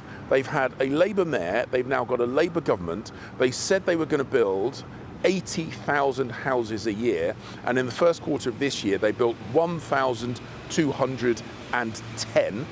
That's about 5% of the target. So I'm highlighting the failure, and what I will do in this new job is I will show there is a better way, a Conservative way, and I will show that actually in Conservative-run authorities we're getting stuff built, and it's the Labour-run authorities that are asleep at the wheel, and Sadiq Khan is the most high-profile example of that.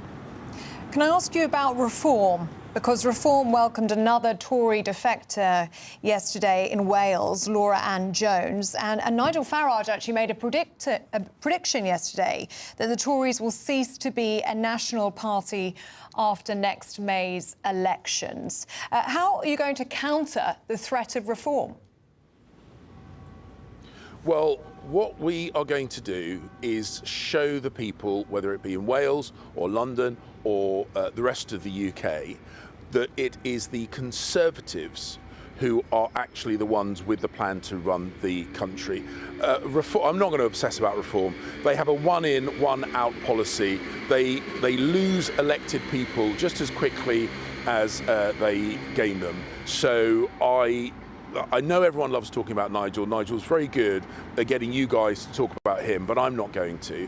I'm going to talk about the fact that this Labour government is failing, that all the other political parties, with the exception of the Conservatives, are putting forward plans that will bankrupt this country.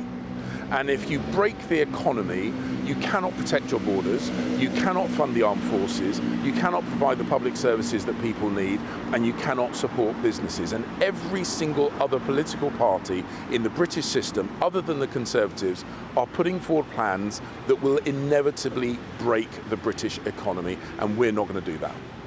Very briefly, James, you know, the Tory track record on building homes yourselves as a party is not very good. Are you critical of your track record whilst you were in government over 14 years?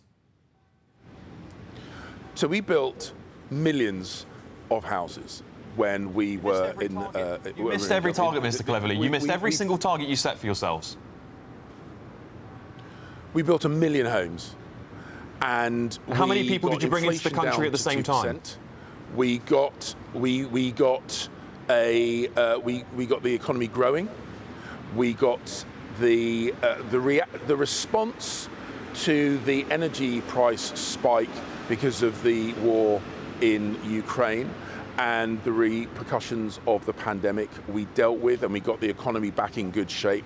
The Labour government are breaking that. We're seeing GDP dropping, we're seeing unemployment rising, we're seeing debt as a portion of GDP increasing, we're seeing a drop in the increase in wages, but an increase in the increase in prices. The Labour government are falling foul, and when people compare the Labour government's record in office with our record, they will see that despite the difficult situations that we had when we were in government, we got the economy on track, and the Labour government are breaking it. Great. So James Cleverly, thank you very much for your time this morning. Well, there's just 2 weeks remaining in our current Great British giveaway. Your chance to win an incredible £54,321 in tax-free cash. Here's all the details you need to enter. £54,321 in tax-free cash really could be yours. But what's it like to be a big Great British giveaway winner? I'm Paul from Sheffield. I was the winner of a very nice motorhome and £5,000 in cash off GB News. Yeah, he just pinged up, money in, 5,000, and I'm like, wow, I have actually won this competition. It has changed my life. It's given me stability and it's given me something to look forward to. Anybody can win. I never thought I was going to win, and I did. So thank you, GB News. Lines close on the 1st of August, so make sure you don't miss out. For another chance to win, text cash to 63225. One entry costs £2.50 plus one standard network rate message. Or text bonus to 63225. 5 entries cost £5 plus one standard network rate message. Go to gbnews.com/win. Entries start at £2.50. Call 0903 686 3232. Calls cost £2.50 plus your network access charge. Or post your name and number to GB14 PO Box 8690 Derby DE1 9TT. UK only. Entrance must be 18 or over. Lines close at 4 p.m. on the 1st of August. Please check the closing time if listening or watching on demand. Good luck. Yes, good luck. Do stay with us. Still to come, the Lionesses make the final of the Euros. We'll be getting all the analysis from our very own Paul Coit. That's next on GB News Breakfast with Ellie and Alex. Hi, I'm Michelle Dewberry, and my show is your opportunity to cut through all the noise and dive in headfirst to some robust debates. Ideas clash. Situation, isn't it? Because the failure is you're deliberately avoiding my point. Nothing's held back, And if you think this is the end of it, wait for more. and we do not shy away from the difficult stuff. Sometimes I want to shake people and say, if only you understood. So join me on Jubes and Co weeknights at 6 p.m. only on GB News, Britain's news channel. From the school run to the home run, watch a new show for all of Britain. He can say whatever he wants. A straight talking show where all voices are heard. And, you know, when are we going to stop talking about smashing the gangs and actually do it? With the stories that matter from every part of our country. There's a bit of a crash landing there for your Chancellor. Bold, fearless and standing up for you. That's me, Martin Daubney, 3 p.m. till 6 p.m. weekdays, here only on GB News. The People's Channel, Britain's news channel. Westminster's full of talk, but out here, it's the real world. Am I allowed to talk No, now? that's it. This is where it matters, real people and real lives. That's what politics is all about. The fact is Trump made a good start, no. Straight answers, no spin, and just a couple of pints. How many fingers have I got up? About 10. So join me for Lee Anderson's Real World every Friday at 7 p.m. only on GB News. The People's Channel, Britain's news channel. You want to know what's really going on in the corridors of power? Labour don't know what to do with you half the time, and that makes you quite lethal in the chamber. Get behind the headlines with Chopper's Political Podcast. Join me, Christopher Hope, as I sit down with the great and the good of British politics. We'll see where this ruling takes us. These are the stories shaping our nation. Chopper's Political Podcast, available now on all platforms. Listen in and stay ahead. At GB News, we love to hear from you, our loyal community. So drop us a line at gbnews.com/yoursay. There you can talk to each other and also to the presenters live on air. gbnews.com/yoursay, because GB News is your channel, Britain's news channel. Join me, Nana Akwe, for an informative, interactive news programme with a difference. It's fun. No, he didn't say that, Dave. I'm so surprised. I think there's an element of truth to that. Join me from 3 p.m. every weekend, only on GB News, Britain's news channel. In the GB Newsroom, we bring you the news as it happens. With our team of dedicated journalists across the UK, we're ready to keep you up to date with what's happening every half an hour, every single day. Bulletins here on GB News, the People's Channel, Britain's news channel.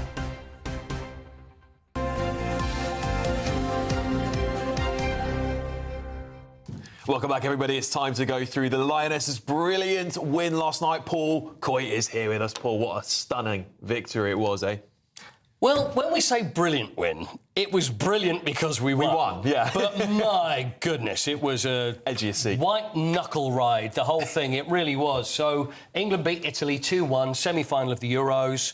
Of course, England are the champions already, so they already hold the... and also, we should mention that this is the third final on the bounce that England have got to, major final. Euros, which we won, World Cup, runners-up, and now back into the Euros final again. And it really was. It was just some game. There's Serena Figman. I just wondered, so seeing as Gareth Southgate was knighted, The fact that she's Dutch, is there, like, if we win the Euros, do you think there's something? I suspect she should be. I mean, we've already named a tube line after them, right? An honorary dame? Yeah, possibly. I don't want to go too early. don't know. We've still got a final to play, but you never know. Should be the first England managers to you know, not only defend the cup, but to win one for a while. Absolutely, since they did last time. So anyway, let's not talk about it. Let's see the celebrations anyway. As I don't know whether this is the equalised, probably as the winner went in. We've got this for you. We always love to see this when England win. The beers go up in the air, lots of excitement. Box Park. Have a look at this. Here we go.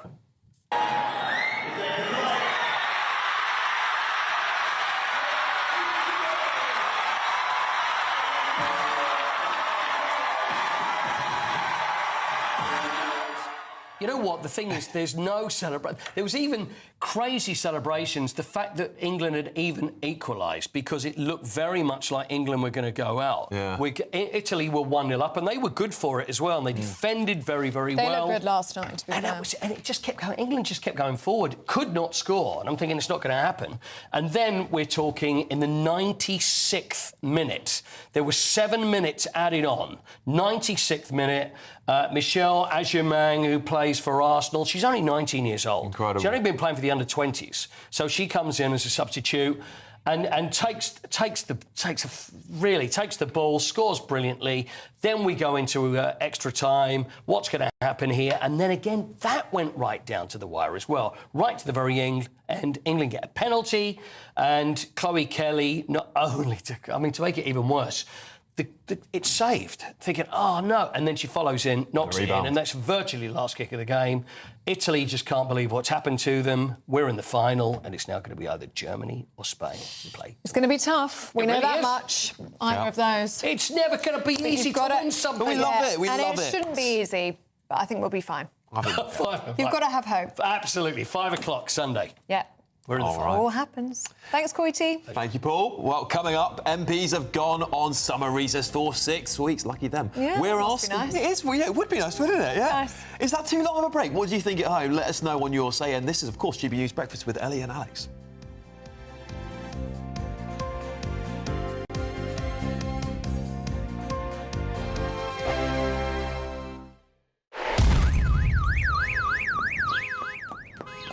Crash Law 24 sponsors GB News Traffic and Travel Report. Good morning. This is the latest AI travel news from gbnews.com. The M77 is shut between junctions 5 and 6 due to a serious collision. Drivers should find alternatives and allocate additional travel time. In Surrey, the M25 anti-clockwise between junctions 10 and 9 has significant delays, with 3 out of 4 lanes closed. Commuters should plan for an extra 15 minutes. The M4 westbound at junction 41 in Pentyler/Baglin is closed with diversions due to surveys. And on the trains, note there are no Great Northern services to or from Moorgate. And Hull trains operate a reduced service due to industrial action. For more travel news, go to gbnews.com. Crash Law 24 sponsors GB News Traffic and Travel Report. Westminster, the ultimate clique. And you're fighting like rats in a sack. But here on the Camilla Tominey Show, we ask the questions the establishment media is too scared to ask. OK, let me ask you a straight question, because I know you're a straight-talking politician. Whether it's net zero, illegal immigration or law and order, nothing is off-limits. You had the power then. Yeah, as I And say, now you've lost it. That's the Camilla Tominey Show, a politics show that's fearless. No, let me finish my question if you don't mind, because it is my show. Sundays at 9:30, only on GB News, the People's Channel, Britain's news channel. You've read the headlines, you've heard what those in power have to say. How about now we actually get to the truth? They would pay attention. We go beyond the political theatre and tell you what's really going on behind the scenes. For a massive council tax hike, one of the biggest in the UK. Others follow their lines, but we go off script. You sound like a broken record. You say that week after week. Cutting through the narratives and giving you unique perspectives. That's Ben Leo tonight, Saturdays and Sundays from 9 p.m. on GB News, Britain's news channel. Westminster's full of talk, but out here, it's the real world. Am I allowed to talk now? No, that's it. This is where it matters, real people and real lives. That's what politics is all about. The fact is Trump made a good start. No. Straight answers, no spin, and just a couple of pints. How many fingers have I got up? About 10. So join me for Lee Anderson's Real World every Friday at 7 p.m. only on GB News. The People's Channel, Britain's news channel. At GB News, we love to hear from you, our loyal community. So drop us a line at gbnews.com/your say. There you can talk to each other and also to the presenters live on air. gbnews.com/your say, because GB News is your channel, Britain's news channel.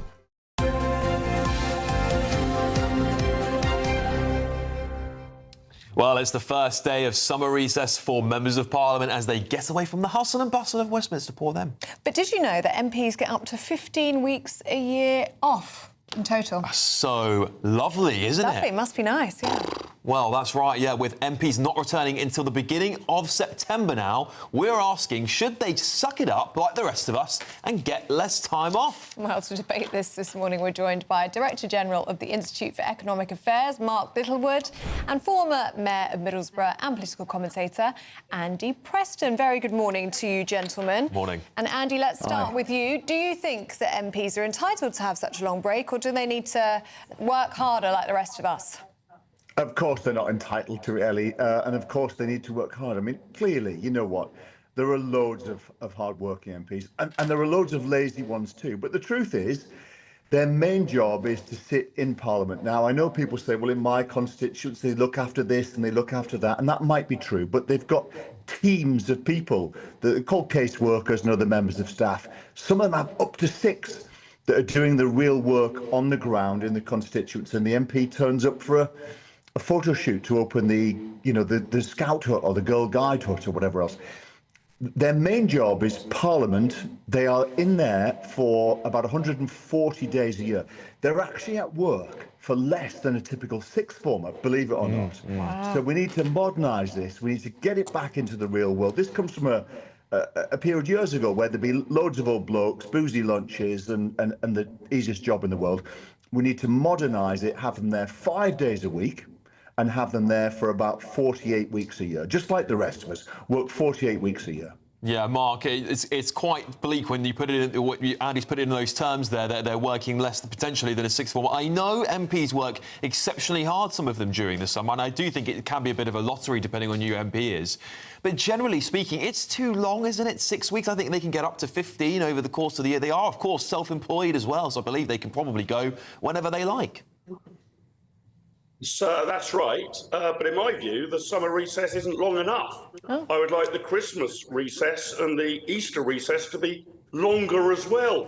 You only want your MPs meeting in Parliament even longer, 5 days a week, 10 hours a day, if you think the big problem that Britain faces is we don't have enough legislation, enough rules, and Parliament doing enough things, that there's not enough politics in British life. I think the opposite is true. We have too many rules, too much legislation, and too much politics in British life. Of course, ministers, that's about 100 or so MPs, will be staying in place. The government continues to function. There is a big role for MPs that goes a bit beyond just turning up for a photo shoot in their local constituency. If they don't attend to the interests of their constituents, which they could be called back from holiday to do, then your constituents can vote you out. So my recipe is to actually take a leaf out of the Texan rule book, where their Senate only meets for 140 days over 2 years. It has a thriving economy, very good and sound legislation, many fewer legislators, 1 per million in the Texas Senate, as opposed to 1 per 100,000 people in the House of Commons. Let's encourage our politicians, please, to do less, not more. That's a route to a healthier, safer, more prosperous Britain, I think. Andy, what do you make of that? Well, it's an interesting idea. I think the comparison with Texas is interesting. I'm not sure how valid it is. Interesting points, though, from Mark. I think the truth is that our country moves really slowly. We are undynamic as a country very often politically. We're not dynamic enough business-wise. And I think that's why we lag sometimes amazingly industrious countries like the USA. So we need to move faster. And one of the ways that we move faster is that governments, when they're voted in and want to make changes, whether it's Labour, Reform or the Tories, have to be able to get their laws through and pass new laws to react to a rapidly changing world. And because they're only there, as I say, for less than a sixth form, 140 days a year, because they're only there for that amount of time, it's really difficult, slow, laborious, and often impossible to pass laws here. So we need them at work for much longer. Yeah, Mark, just going back to your comments there, obviously, I do sympathise. I want less legislation passed. If anything, I'd actually like them to spend time repealing legislation. I would love to see that. Perhaps there's just an addiction to legislation and constantly setting out new laws in the country. Maybe that's just a cultural issue we've got with Parliament that we need to address. But many people would argue there is a crisis in Britain. We are going through multiple crises. Nigel Farage was, of course, talking about we're heading towards societal collapse. Surely now isn't the time for them to be spending less time in Parliament. We need to be having them spend more time in Parliament. And see, some debates aren't even filled at all. There's barely any members sitting in some of these debates in the House of Commons, some on critical things. That's right. I mean, I think we've got to be a bit careful that we don't talk ourselves being into a permanent state of crisis. It does feel that Britain's been in a state of crisis since about 2008. We do need some periods of calm as well. But the main reason we can't get things done isn't because Parliament isn't sitting, it's because MPs are intransigent. There was no problem about the amount of time for the Labour government to get through its welfare reforms. It wasn't that they were timed out because Parliament wasn't meeting long enough. It was because their own MPs wouldn't support the legislation. Now, that's how it should happen in a democracy. The problem wasn't, we need an extra Friday to debate it, or we need to hear more people from more people on the floor of the House of Commons. The problem was the government couldn't control its own backbenchers. Now, that's democracy. That's not a problem of timetabling. That's a feature of who we've put into Parliament. We should also be able to recall these people in a point of crisis, and do. If MPs have gone away on holiday and some major crisis breaks, of course the Prime Minister can recall Parliament, just in the same way, I should add, that the Texan Governor can recall the State Senate. But that should be for a genuine crisis, so you're on permanent call. What we don't need is to pretend that if we only had 300 working days in a year in Parliament, our legislation would be better and the government would get more things passed according to its will. We would just add even more laws and regulations to what's already a burdensome number. And Alex, on your point, I agree. Wouldn't it be great if half of Parliament's time was focused on what it was going to repeal, not what new laws it wanted to bring in? That might be another way we could change the timetable and improve our laws. OK, gentlemen, we're out of time with you this morning, but really good to see you both. Thank you very much. Thanks. All right, still to come, Eamonn Bogle and Claire Muldoon are running through the papers with us again. But first, if you are in search of some holiday sun, here is the forecast for some of the top European destinations.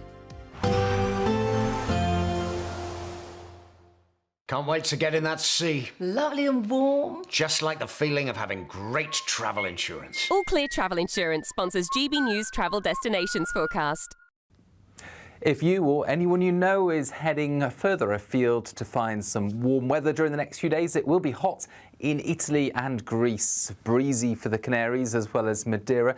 It's also unusually breezy through parts of Spain and Portugal, with an area of intense thundery outbreaks through Mallorca and more especially Menorca. But it's southern Italy where we're going to see temperatures rise to unusually high values over the next few days and into the weekend. All Clear Travel Insurance sponsors GB News Travel Destinations Forecast. Britain was once the envy of the world. But look around. A nation that no longer knows what it is or where it's going. A country that's broken. How do we fix Britain? How do we bring it back? Friday night with Matt Goodwin at 8 p.m. only on GB News. The Camilla Tominey Show, Sunday mornings from 9:30. She left office 35 years ago, which seems incredible. God, that makes me feel really old. I remember being at school when she was deposed.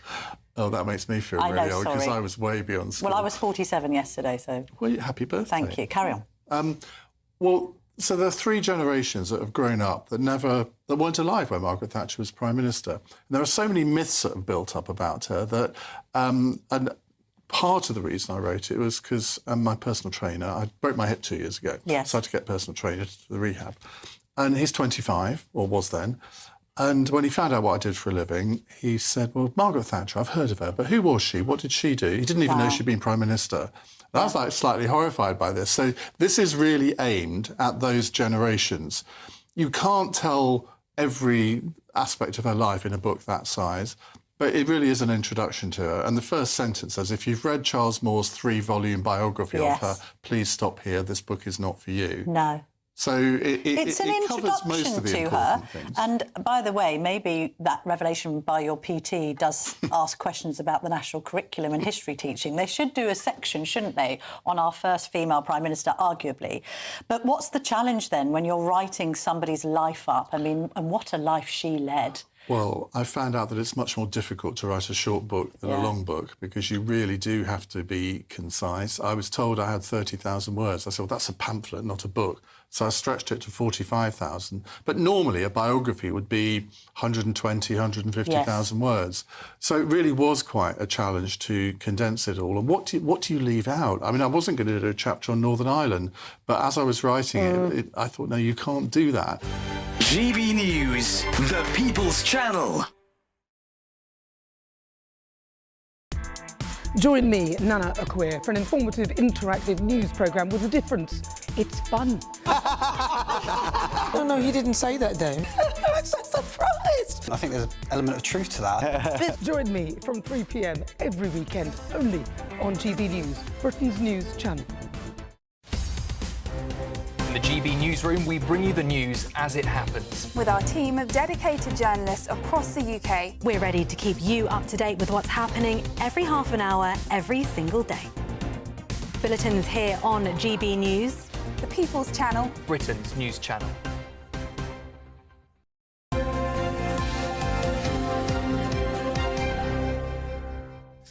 All right, joining us to go through what's making the news headlines today, journalist and broadcaster Claire Muldoon and political commentator Eamonn Bogle. Claire, we had James Cleverly on not that long ago. Of course, he's on the papers today, isn't he? He's back on the front bench. Interesting Doing timing. the rounds, he just loves it, doesn't he? Yeah. That's where he wants to be. Be careful what you wish for, James. That's all I'd say.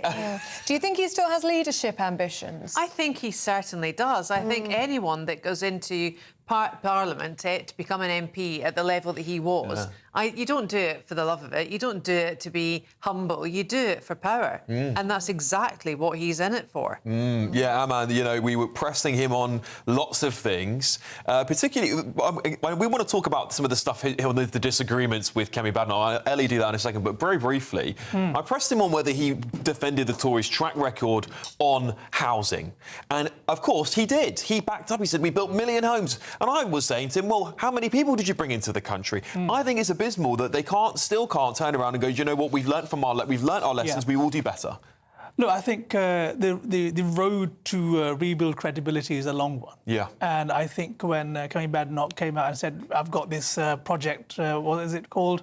2030 rebuild, whatever it is.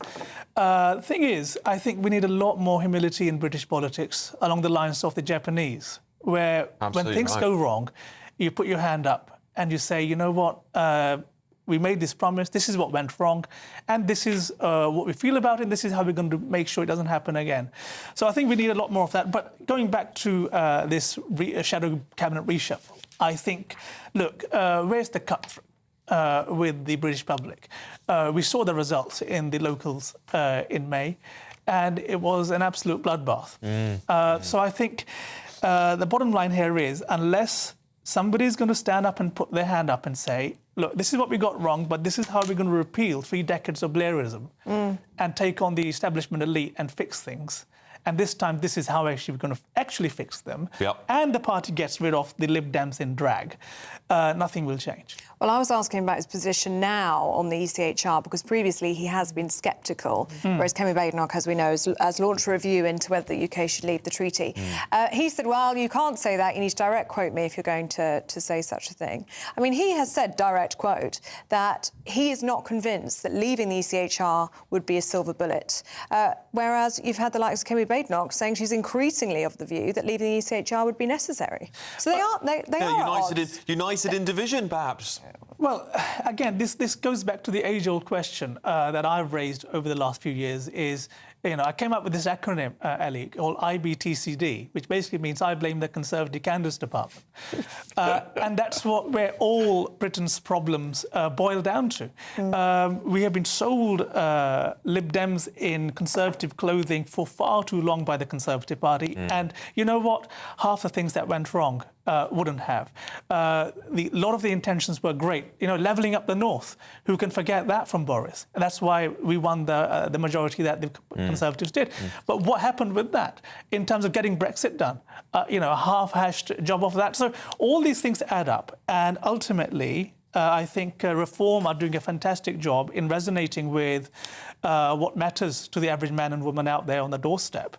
Well, James Cleverly was saying he's not worried about Reform. He says the media that gives attention to Reform. I actually think Reform is having a massive increase because of Labour. I think people are voting against Labour. People who voted Labour in are actually voting Reform now because they see what an absolutely rubbish job they're doing and they're continuing to do. We're talking of jobs that might not be worked recently, well, in the near future. 5-day doctor strikes are going ahead. The BMA this is so says. Ridiculous. Yeah. And they will come out and they will say, oh, student debt, this, that and the next thing. I'm sorry. If you are saying that these doctors are on £15 an hour, there's no way you'll be paying back your student loan. And that's the reason that they're not on £15 an hour, because that makes it as if they're on minimum wage or just above. These junior doctors, by the time they get their shift salary on top of that, they're not earning minimum wage. So therefore, they will be paying back their student loan, but don't frame it as poor old doctor resident getting £15 an hour or paying back their student loan. Foolhardy and not true. Was it foolish of the Labour Party to tell us all they were going to end the strikes and this is all the Tories' fault because they gave away so much money and now they're suffering for the consequences? They did, but I've got a soft spot for West Streeting, right? Cards on the table, I like them, right? I really do. Yeah. And I think he's hit the nail on the head when he said you will be putting patients at risk. We will not kowtow to you, and I hope he doesn't. Just under 27,000 young doctors voted for this. And that's 1 in 2. That's half of the people who are eligible to vote. Get back in. Consultants who have gone through this process as a rite of passage. Actually, some of them have published articles in The Guardian that will say you will put patients' health at risk. Look, briefly from you, man. Look, this is another, story of broken Britain. Socialised healthcare. Our junior doctors are paid literally half of what they pay them in the US, and only a little bit more what they pay them in India. And this is the point. I think junior doctors should be paid more. Okay. But where is it going to come from? Not the NHS. Yeah, well, that's the problem, is it's spiralling. Yeah, and perhaps we need to look instead at pensions for junior doctors. They get a mighty great pension, don't they? They're all superannuated, and then they go off and they do 2 days in private sector. They get private pensions for that. I've never met a poor doctor in retirement. Well, Claire, Eamonn, thank you very much. We'll see you in the next hour. Let's get a check on the weather now, shall we? With Aidan McGibbon, and hopefully he's going to tell us that the sun is shining once again. Well, it's shining here. It certainly is, Claire. See you in a minute.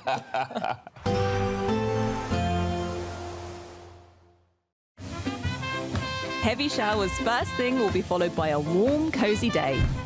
Boxed Boilers, sponsors of weather on GB News.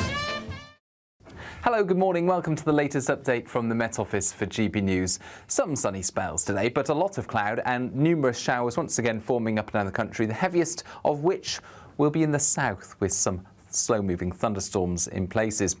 Already as we start the day, a few showers affecting South Wales and the southwest of England, heavy in places, and there'll be a few showers elsewhere across the UK along with a lot of cloud cover. But the focus during the afternoon will be through the south and southwest of England, South Wales and East Anglia, where these showers will be hit and miss, but they're going to be slow moving where they occur with large rainfall totals by the end of the day. Away from the showers, feeling warm enough, but with a lot of cloud cover, not much sunshine out there. Showers will also affect parts of northern England, especially the Pennines, the southern uplands into southeast Scotland, drier towards the north and west of Scotland, certainly compared with how we started the week. And for Northern Ireland, likewise, drier and brighter compared with how we started the week. A more settled interlude is starting to arrive for the end of Wednesday, but we keep some showers going across the south and southeast. They will fade into the evening. Drier, clearer weather begins to turn up, especially towards Wales and the southwest after that very showery day. It's going to be a dry end to the day with clear spells, and those clear spells, along with light winds, will lead to a fresher feel as we begin Thursday. Temperatures typically dipping into the low teens, perhaps a little lower in some sheltered spots, a bit milder towards the east, but otherwise a fine start to Thursday for most of us. Some areas of cloud here and there, and further showers into the north of Scotland, and then more especially northern England into the Midlands, the east of England. Those showers will get going. Now, these will be slow-moving once more, and some particularly heavy rain could affect East Anglia. But towards the west, it's drier, sunny spells breaking through, temperatures reaching the mid-20s in places. There will be a light breeze in the morning, leading to a warm front. Boxed heat pumps, sponsors of weather on GB News.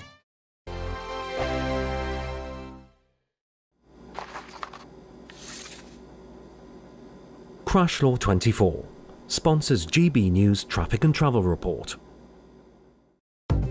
Good morning, this is the latest AI travel news from gbnews.com.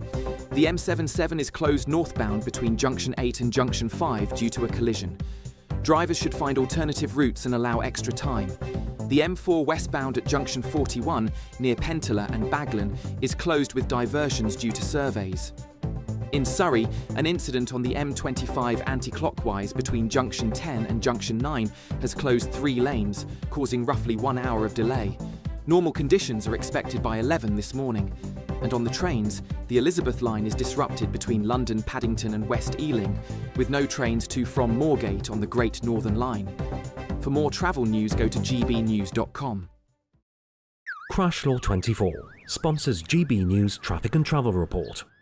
Imagine having an extra £1,000 to spend each week for an entire year. £54,321 in tax-free cash could be yours. Cash to spend however you like. £54,321 in cash could be landing in your bank account this year. For another chance to win £54,321 cash, text cash to 63225. One entry costs £2.50 plus one standard network rate message, or text bonus to 63225. 5 entries cost £5 plus one standard network rate message. Go to gbnews.com/win. Entries start at £2.50. Call 0903 686 3232. Calls cost £2.50 plus your network access charge. Or post your name and number to GB14 PO Box 8690 Derby DE1 9TT. UK only. Entrance must be 18 or over. Lines close at 4 p.m. on the 1st of August. Please check the closing time if listening or watching on demand. This is Britain's Newsroom, where your voice matters. It's just astonishing. With expert analysis and honest opinion, we don't just keep you informed. We bring you unique perspectives you won't see anywhere else. Can't argue with any of that. When the news happens, it happens here. On Britain's Newsroom, weekdays from 9:30 a.m. Only on GB News. 5 hosts, 5 opinions, 5 fearless debates, 5 unfiltered takes on the day's news. 5 reasons not to be anywhere else on Saturday night. This is the Saturday 5. You got me. You got me good there. Britain's biggest Saturday night TV show. It's not a bad brand. Yeah. Uncensored. Very, very racy tonight. On the unpredictable. What does she say? Can you translate it for us? And always entertaining. And how can a country go from being led by William Wallace Saturday nights from 6 p.m. only on GB News, the People's Channel. Britain's news channel. You're going to want to stay tuned, trust me.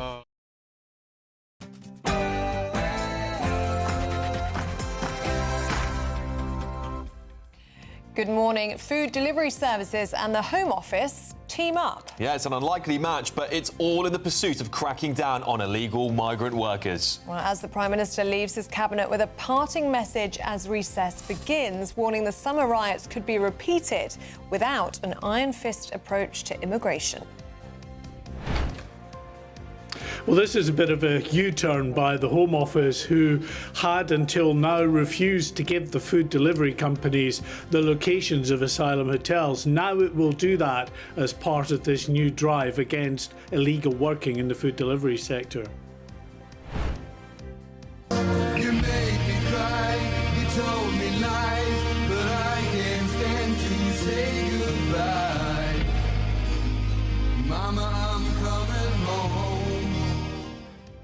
tributes have flooded in for the late Ozzy Osbourne. The rock star passes away at age 76, just weeks after his final on-stage performance. Yes, from Rod Stewart to Elton John, the music world is in mourning this morning for the one and only Prince of Darkness. I'll have all the latest about the death of Ozzy Osbourne later in the show. With protests over a hotel housing asylum seekers in Epping, there's now reports of police on the scene of a demonstration outside a hotel in Canary Wharf. And he's back. Former Foreign Secretary Sir James Cleverly is confirmed as the Shadow Housing Secretary. We challenged him on the programme earlier to see if he's on the same page as Kemi Badenoch on the ECHR. Kemi and I are on exactly the same page on this. I want to make sure that when we are back in government, we can actually do what British people want us to do. From narrating Thomas and Friends to starring in Dempsey and Makepeace, the actor Michael Brandon has done it all. And he's here this morning to tell us about his new memoir, That's All I'm Saying.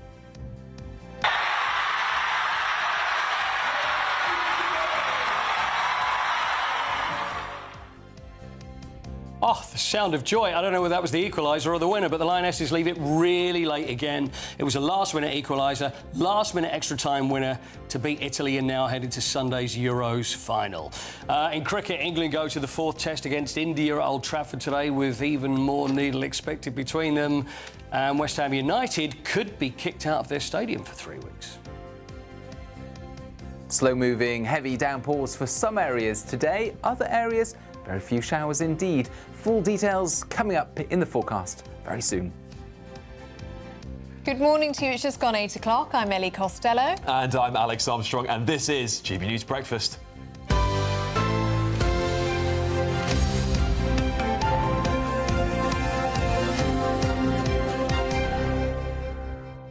We are talking to Michael Brandon in about 15 minutes' time.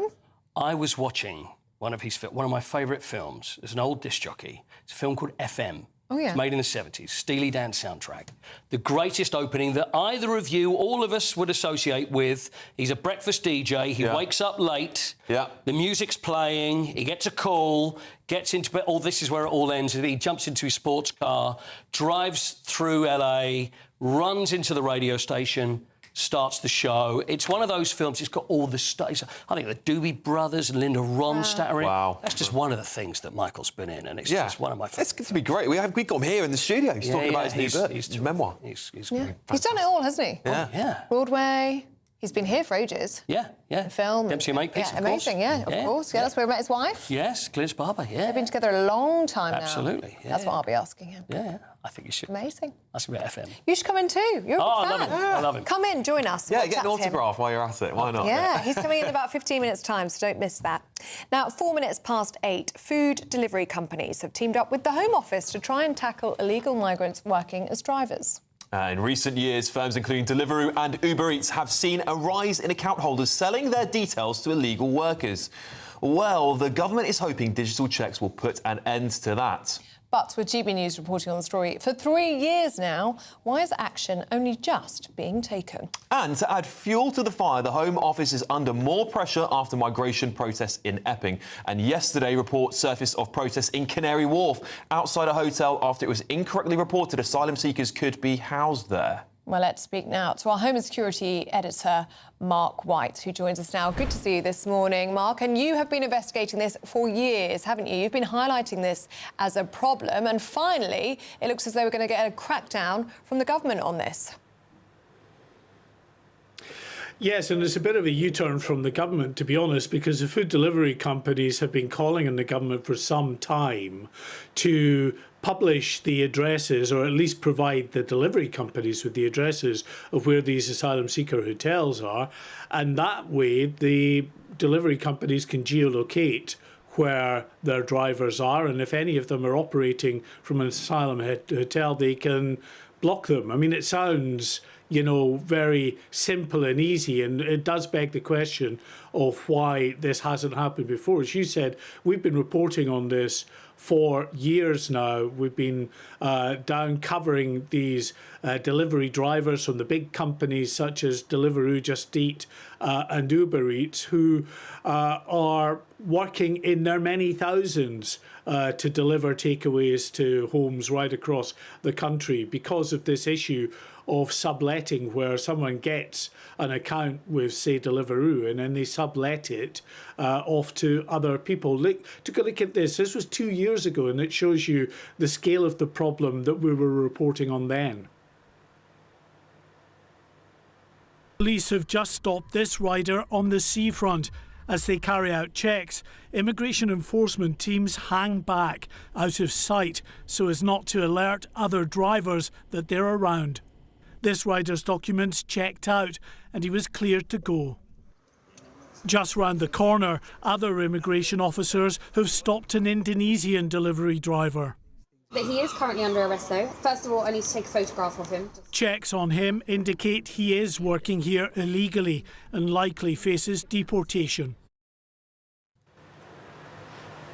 Yeah, shocking stuff, Mark. I know you've been reporting this for such a long time. Now, we've seen Nigel Farage the other day saying we're headed towards societal collapse. Keir Starmer has warned his cabinet there could be a summer of riots if they don't clamp down with an iron fist. Now, we've seen the protests in Epping. Of course, they've been ongoing over the last couple of weeks, and that evolved the other day into moved over to Canary Wharf as the news of the hotel in Epping was shutting down. So what do we know about that moving forward? Well, there's a few things on this, and it really looks quite serious, and there are definite questions for Essex Police to answer here. We want to show you some video that purports to show counter-protesters from Antifa being bussed in police vans in Epping on Friday at the height of one of those protests to and from the Bell Hotel in Epping where the protests were taking place.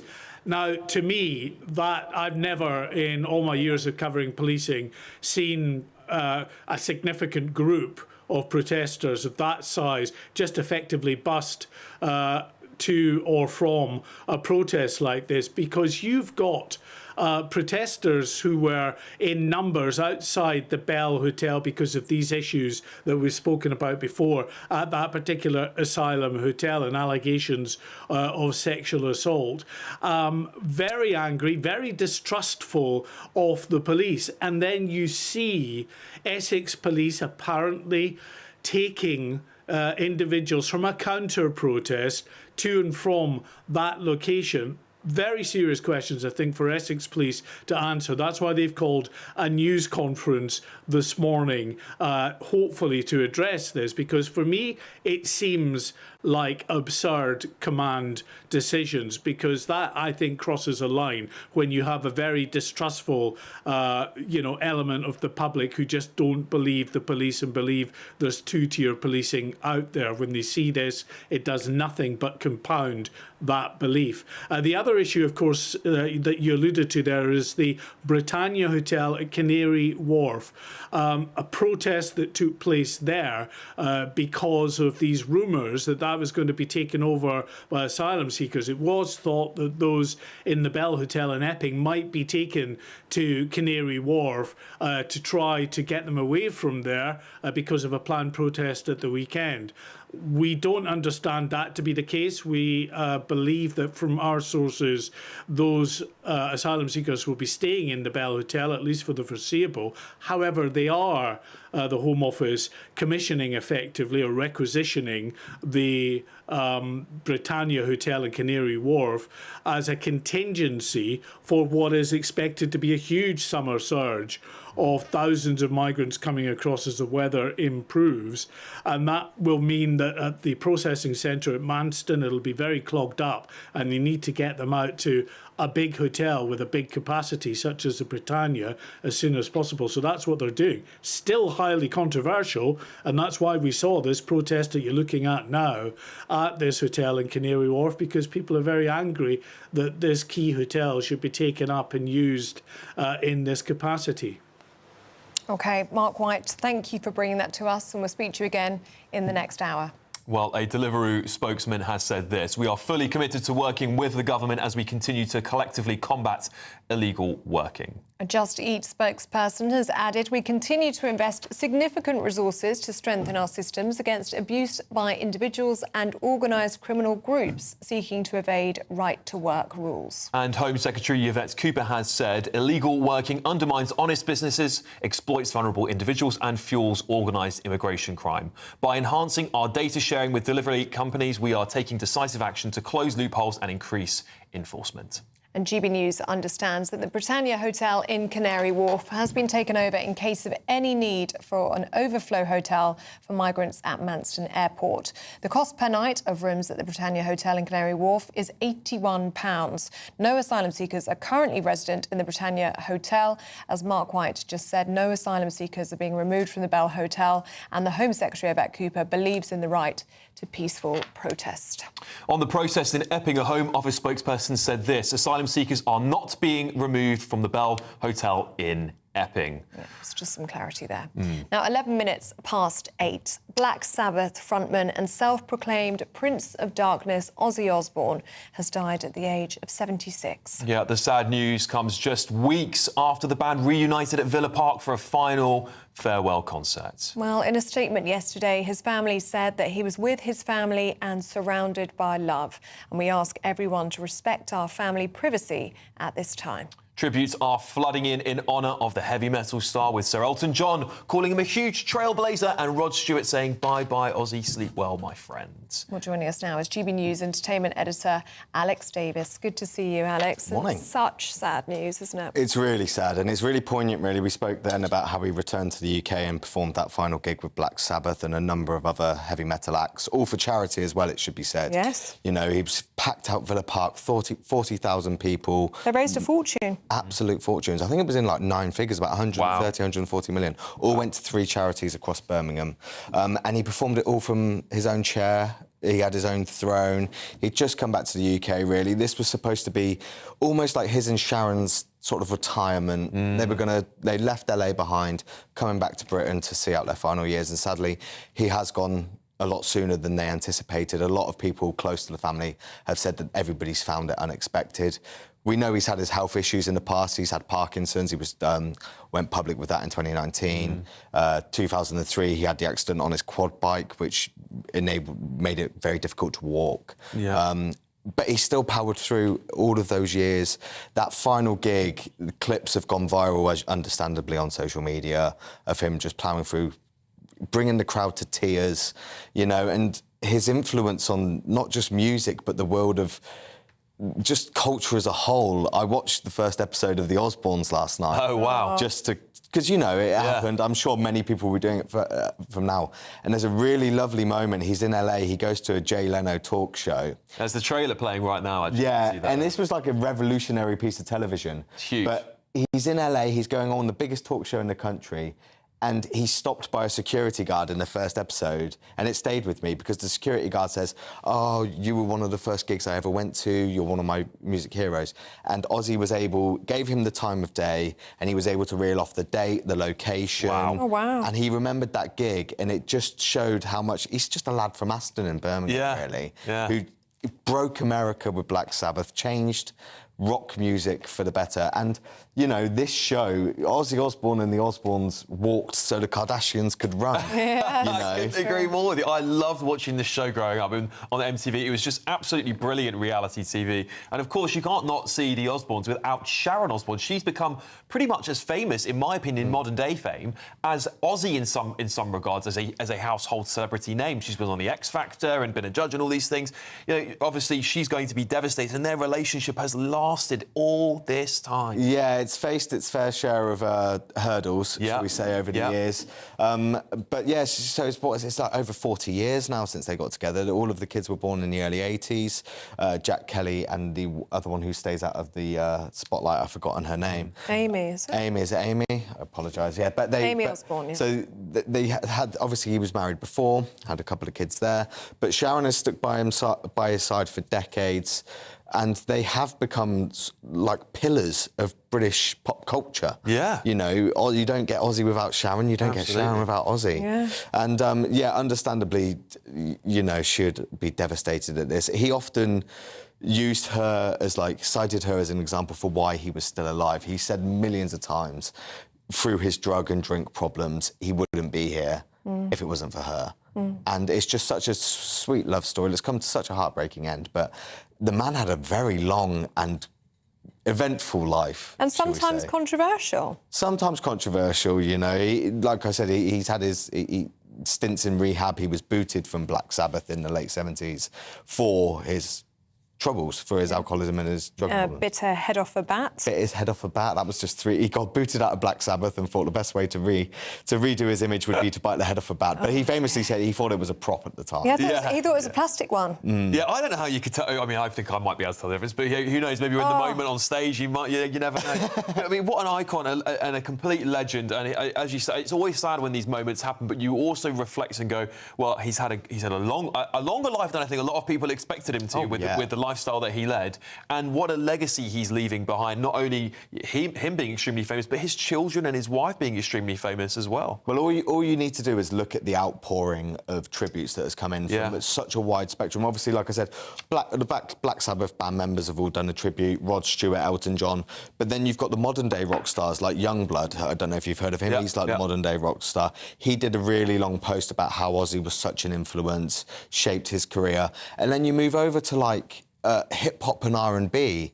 He did a song with Post Malone and Travis Scott, who were 2 big rappers not too long ago.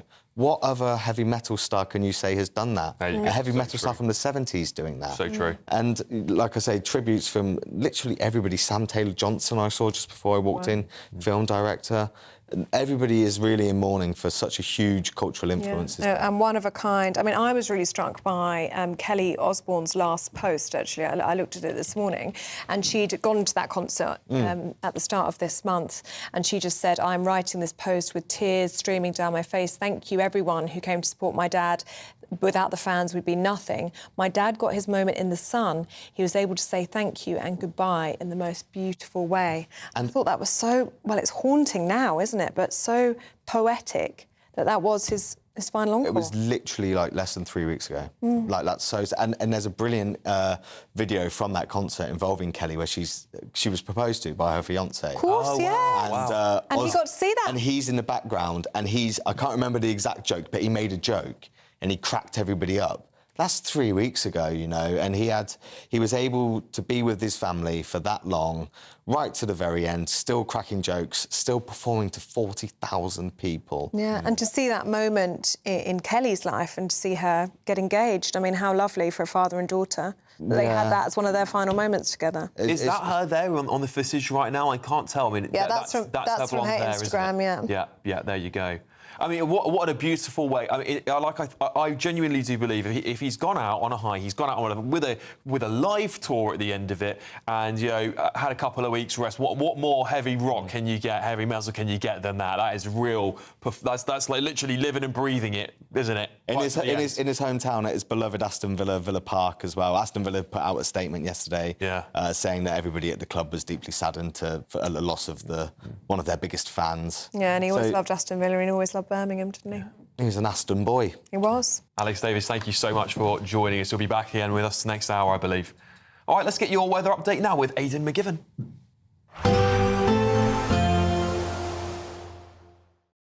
Expect a warm front, moving from the kitchen right through to the rest of the house. Boxed Boilers, sponsors of weather on GB News. Hello, good morning. Welcome to the latest update from the Met Office for GB News. Some sunny spells today, but a lot of cloud and numerous showers once again forming up and down the country, the heaviest of which will be in the south with some slow-moving thunderstorms in places.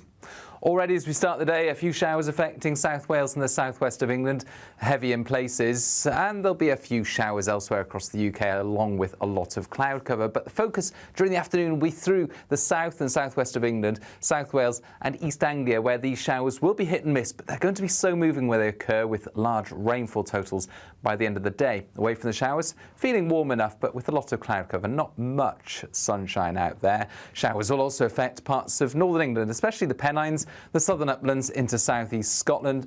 Drier towards the north and west of Scotland, certainly compared with how we started the week.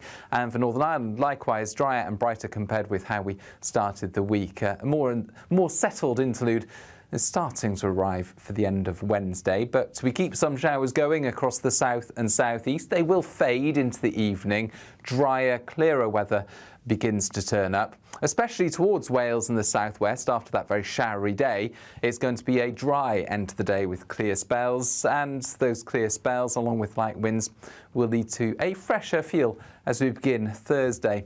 Temperatures typically dipping into the low teens, perhaps a little lower in some sheltered spots, a bit milder towards the east, but otherwise a fine start to Thursday for most of us. Some areas of cloud here and there, and further showers into the north of Scotland, and then more especially northern England into the Midlands, the east of England. Those showers will get going. Now, these will be slow moving once more, and some particularly heavy rain could affect East Anglia. But towards the west, it's drier, sunny spells breaking through. Temperatures reaching the mid-20s in places. A positive outlook through the night will power through to a bright day ahead. Boxed Home Battery Storage, sponsors of weather on GB News. Now, there are just 2 weeks remaining in our Great British Giveaway. Your chance to win an incredible £54,321 in tax-free cash. It could all be yours. Here's how. There's just 2 weeks left to see how you can win our biggest cash prize so far. £54,321 in tax-free cash is up for grabs in our summer Great British Giveaway. Cash to spend on anything you like. All of that cash could send you on a holiday, boost your savings, or just send some of those day-to-day financial stresses packing. Lines close on the 1st of August, so make sure you don't miss out. For another chance to win, text cash to 63225. One entry costs £2.50 plus one standard network rate message, or text bonus to 63225. 5 entries cost £5 plus one standard network rate message. Go to gbnews.com/win. Entries start at £2.50. Call 0903 686 3232. Calls cost £2.50 plus your network access charge, or post your name and number to GB14 PO Box 8690 Derby DE1 9TT. UK only. Entrance must be 18 or over. Lines close at 4 p.m. on the 1st of August. Please check the closing time if listening or watching on demand. Good luck. Well, still to come, star of stage and screen actor Michael Brandon and his memoir are with us. That's all I'm saying. That's the name of his memoir. That is next here on GB News with Breakfast. Here with Ellie and Alex.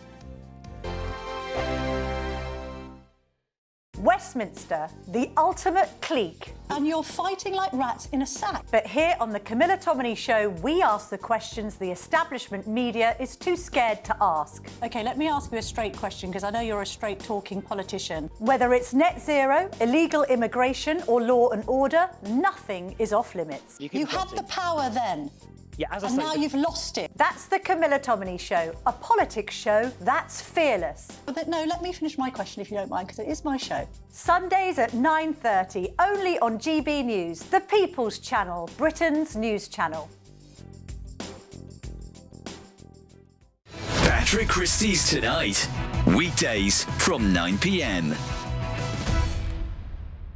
Should we be paying more for the BBC, do you think?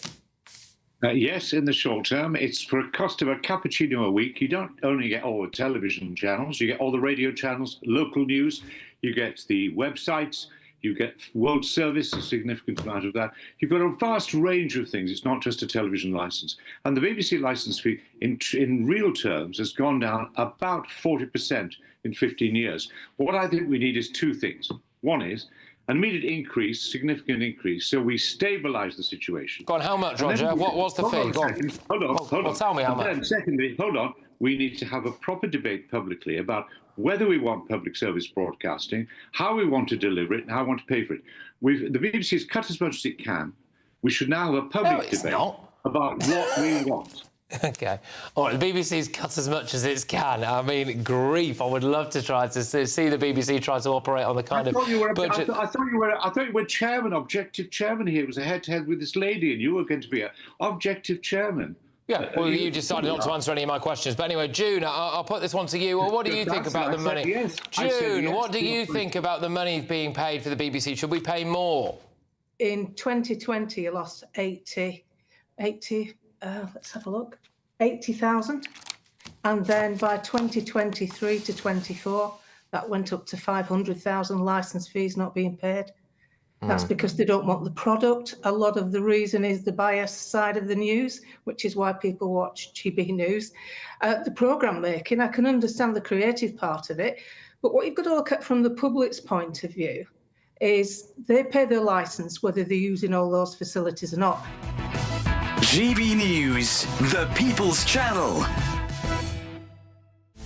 This is Britain's Newsroom, where your voice matters. It's just astonishing. With expert analysis and honest opinion, we don't just keep you informed. We bring you unique perspectives you won't see anywhere else. Can't argue with any of that. When the news happens, it happens here. On Britain's Newsroom, weekdays from 9:30 a.m. Only on GB News.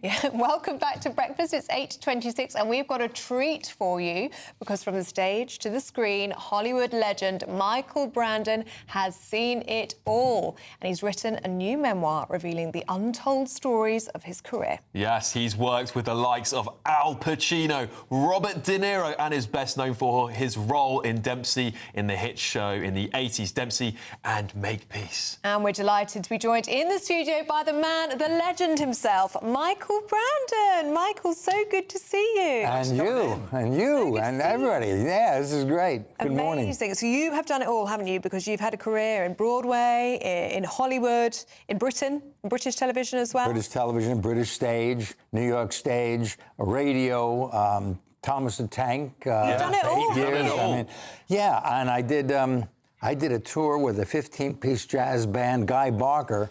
You know, we did DZF, Mozart's Magic Flute to Down and Dirty Jazz. You get to do a lot of things, but this is a new bucket list. Michael, listen, who were your peers at the time in Hollywood? Because I know it's almost like two careers, isn't it? There was the Hollywood, and then you came over here. Well, that's what the book tells you, because, see, nobody knows me here before Dempsey. Yeah. You know, it's like my wife. Oh, I do. My wife says I didn't exist before Dempsey.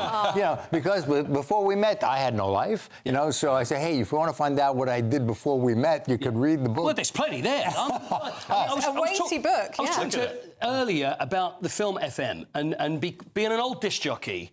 For me, we all used to love watching that as that DJ. I mean, that was, 77, 78? 76, 77. Right, you're at 77. So what's the story there? Because I always remember this is the greatest opening scene of Well, it was like a rogue radio station, Venice, California, and this guy Dugan, Good morning, Los Angeles. It's great to be here. We're at 6 and 1. It's Monday morning. This is Jeff Dugan, dug in for another week of sound on the uncommercial sound of QSKY Radio. Come on. Where we never come down to earth. And now, more sound. Awesome.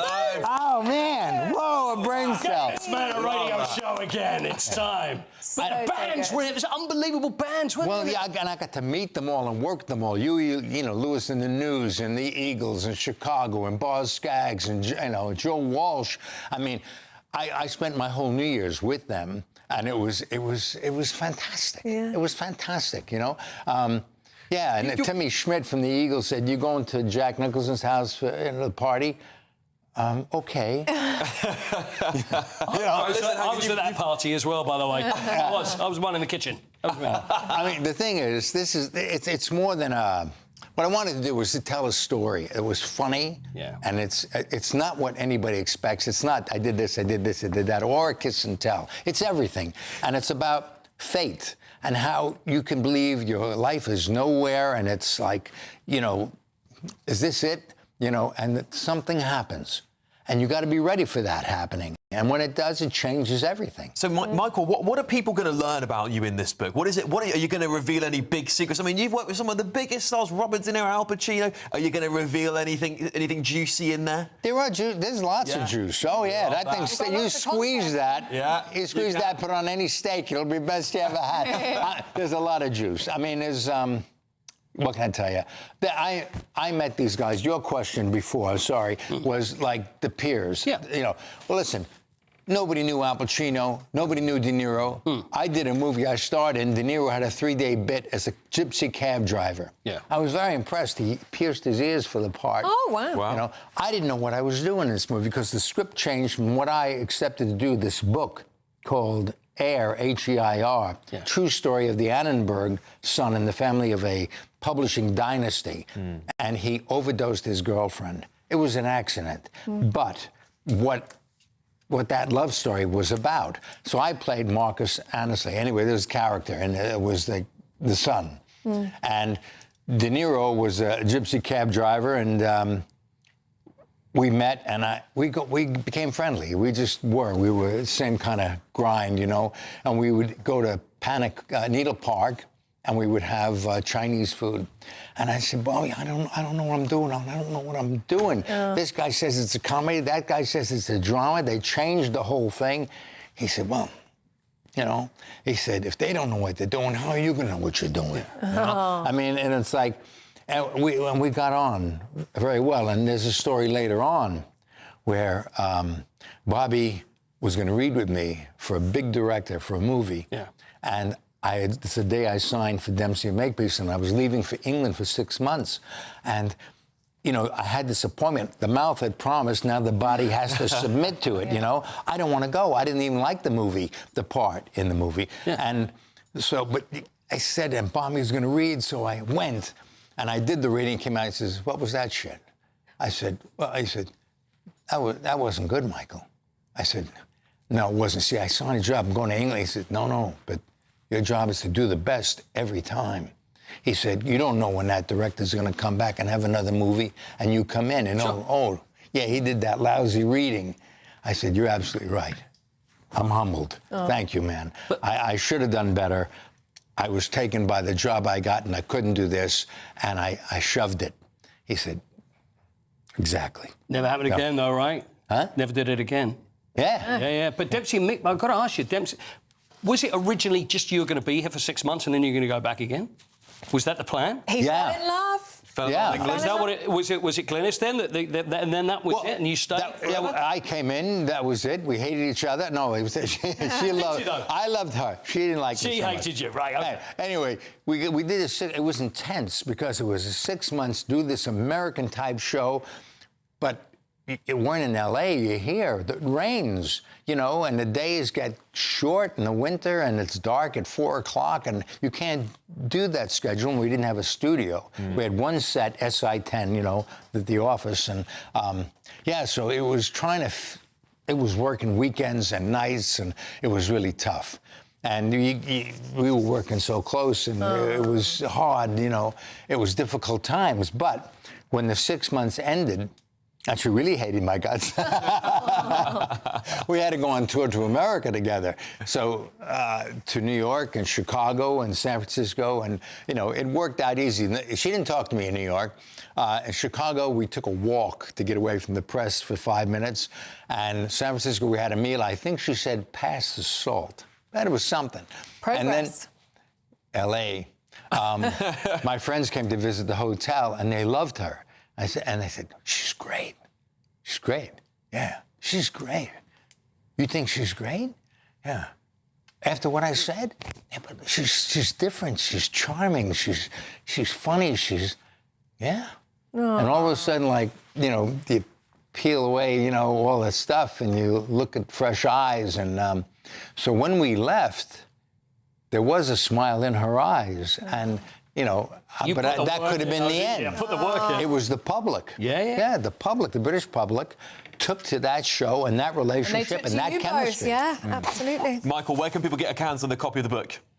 Amazon, Waterstones, you can get it. It's out there. All and good hardback and paperback. And I'm going to do an audio down the line. But this, I'm telling you, I am so chuffed to get the feedback. And we're chuffed to have you here. We're chuffed to have you, exactly. Michael Brandon, Hollywood superstar. Thank you for coming in to us. Thank you. That's all I'm saying. There it is, the new memoir. That's all I'm saying. All I'm saying.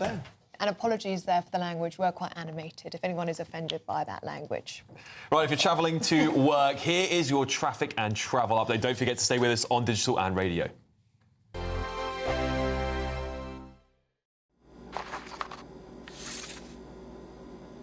Crash Law 24 sponsors GB News Traffic and Travel Report.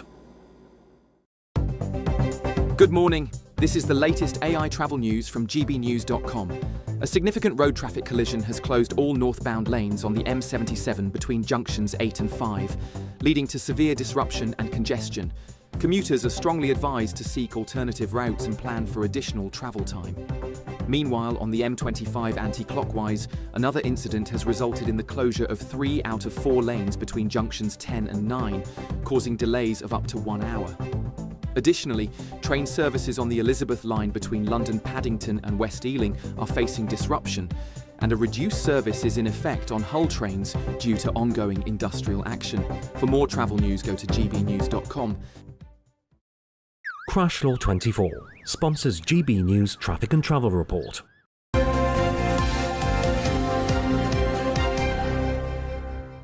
Now, do stay with us. Still to come, the Lionesses are in the Euros final. Fantastic news. We're going to have Paul Coit with us next. What a treat for you all at home. And Coity, we've got a treat for you. No! Right now. Yeah. Michael Brandon stayed in the studio to give you a special gift. Paul, we go back a long time here. Special signed I copy. know it all. I've read it all before. I've heard it all before. It's fantastic. Special signed copy just for you. We'll be back in just a few minutes. From the school run to the home run, watch a new show for all of Britain. So he can say whatever he wants. A straight-talking show where all voices are heard. And, you know, when are we going to stop talking about smashing the gangs and actually do it? With the stories that matter from every part of our country. There's a bit of a crash landing there for your Chancellor. Bold, fearless and standing up for you. That's me, Martin Daubney, 3 p.m. till 6 p.m, weekdays, here only on GB News. The People's Channel, Britain's news channel. You've read the headlines, you've heard what those in power have to say. How about now we actually get to the truth? They would pay attention. We go beyond the political theatre and tell you what's really going on behind the scenes. For a massive council tax hike, one of the biggest in the UK. Others follow their lines, but we go off script. You sound like a broken record. You say that week after week. Cutting through the narratives and giving you unique perspectives. That's Ben Leo tonight, Saturdays and Sundays from 9 p.m. on GB News, Britain's news channel. You want to know what's really going on in the corridors of power? Labour don't know what to do with you half the time, and that makes you quite lethal in the chamber. Get behind the headlines with Chopper's Political Podcast. Join me, Christopher Hope, as I sit down with the great and the good of British politics. We'll see where this ruling takes us. These are the stories shaping our nation. Chopper's Political Podcast, available now on all platforms. Listen in and stay ahead. Exciting news. Every Friday, my Patrick Christie's Tonight Show is going to have a twist to it. We're welcoming some special guests. You. That's right, on Fridays I'm going to be doing my show in front of a live studio audience because this show is about you and what you have to say. It's going to be the same big debates, same big topics, same big opinions, but every Friday night at 9 p.m. you are invited to come on down to Patrick Christie's Tonight to be a part of the action. Only on GB News, the People's Channel, Britain's news channel. Britain was once the envy of the world, but look around. A nation that no longer knows what it is or where it's going. A country that's broken. How do we fix Britain? How do we bring it back? Friday night with Matt Goodwin at 8 p.m, only on GB News. Join me, Nana Akwe, for an informative, interactive news programme with a difference. It's fun. No, he didn't say that, though. I'm so surprised. I think there's an element of truth to that. Join me from 3 p.m. every weekend, only on GB News, Britain's news channel. In the GB Newsroom, we bring you the news as it happens. With our team of dedicated journalists across the UK, we're ready to keep you up to date with what's happening every half an hour, every single day. Bulletins here on GB News, the People's Channel, Britain's news channel.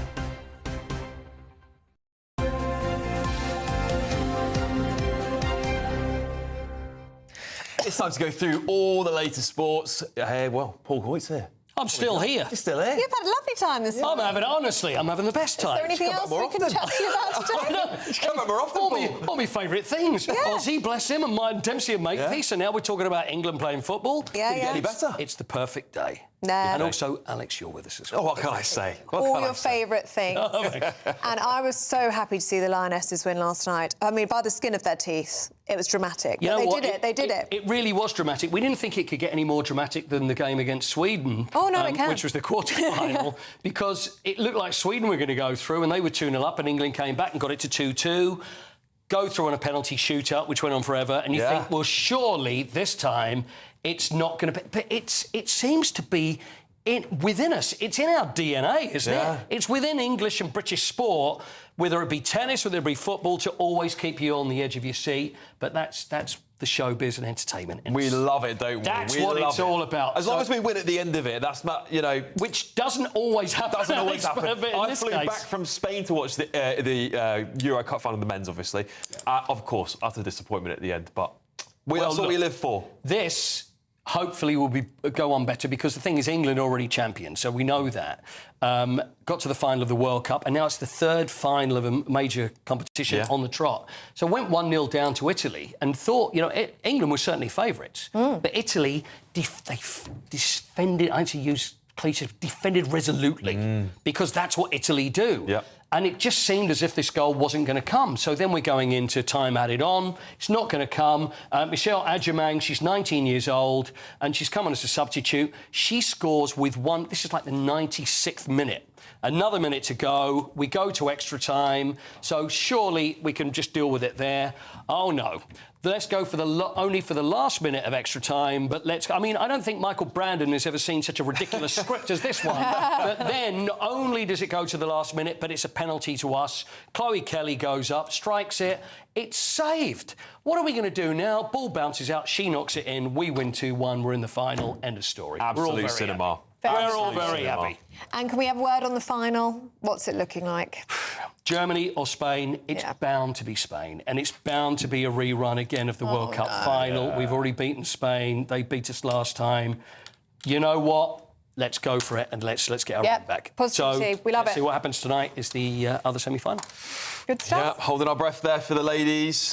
Thank you very much, Coity. Good to see you today. What an exciting day. You've had a lovely time. We've had a lovely time with you. Bless as well. you. Thank you very much. Right, still to come. Eamonn Bogle and Claire Muldoon are running through the papers. But first, if you're in search of some holiday sun, here's the forecast for some of our top European destinations. Dinner under the stars tonight? That reminds me of our travel insurance. You mean all clear skies? All Clear Travel Insurance sponsors GB News Travel Destinations forecast.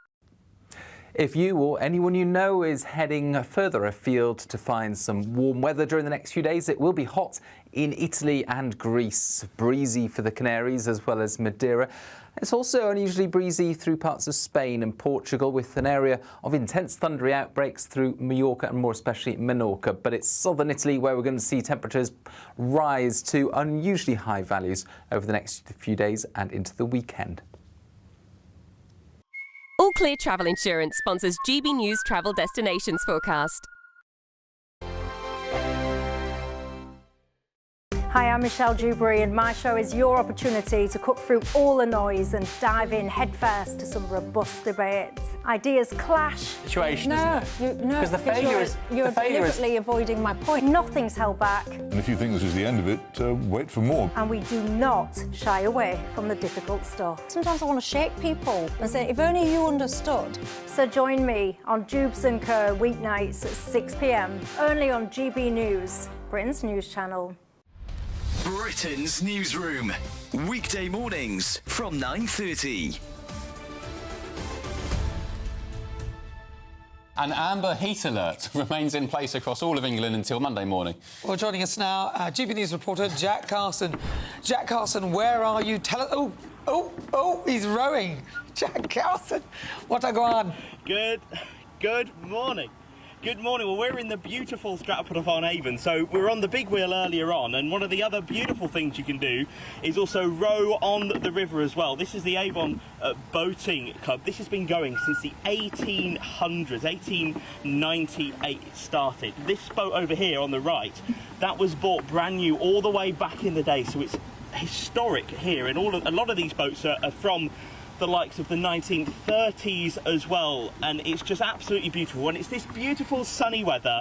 Here we are on the river. I've never rowed in my life before, but I think I've got the hang of it okay. But let's have a listen to a few of the people we've spoken to this morning about how they're enjoying the weather today.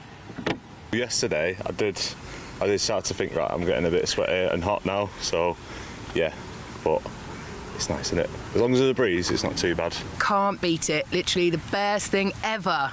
Yay! They make the most of it because the winter was terrible this year with all the rain, so this is payback. It makes us feel better, doesn't it? Bit of sun on our bones. It really does. Enjoying the weather, Will? Nice? Sunny? Chatty? Well, there you go. That's what some people have been saying to us this morning about how they're enjoying the weather. I think I've got myself into a bit of a pickle. Hopefully we're not going to capsize. I think other people might be a bit more experienced in the rowing. GB News, the People's Channel. From the school run to the home run, watch a new show for all of Britain. So he can say whatever he wants. A straight talking show where all voices are heard. And, you know, when are we going to stop talking about smashing the gangs and actually do it? With the stories that matter from every part of our country. There's a bit of a crash landing there for your Chancellor. Bold, fearless and standing up for you. That's me, Martin Dordme, 3 p.m. till 6 p.m, weekdays, here only on GB News. The People's Channel, Britain's news channel.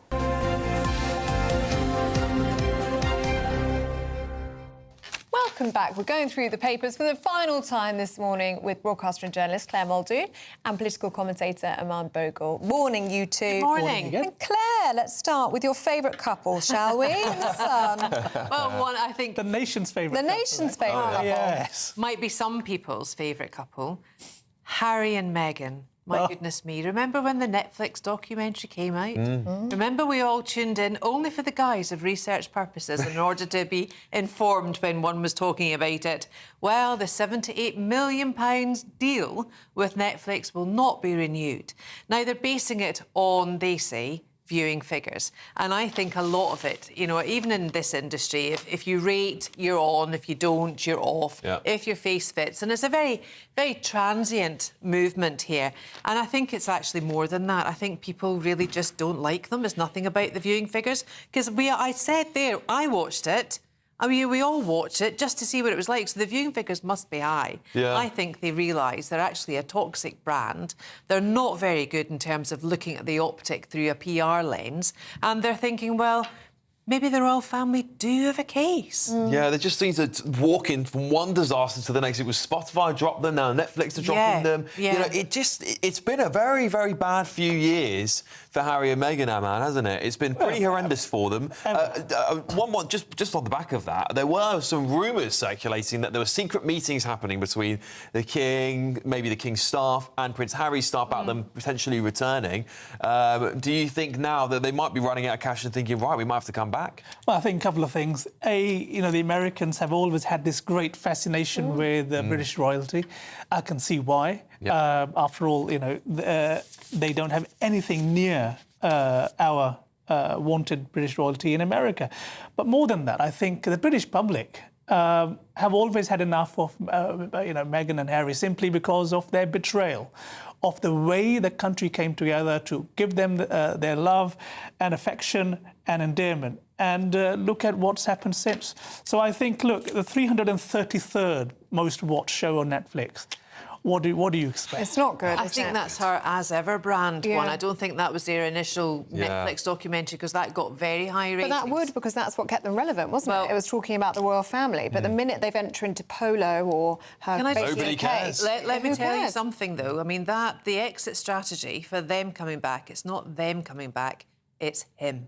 Yeah. And it's all there. Yeah. Well, I'm quite clear. I'm quite clear. I think you'll find. Look, you betrayed Britain. You deserve to go bust. Simple. OK, right. Eamonn, this story caught your eye. This is a really shocking one. I think it's going to be quite an outrage today.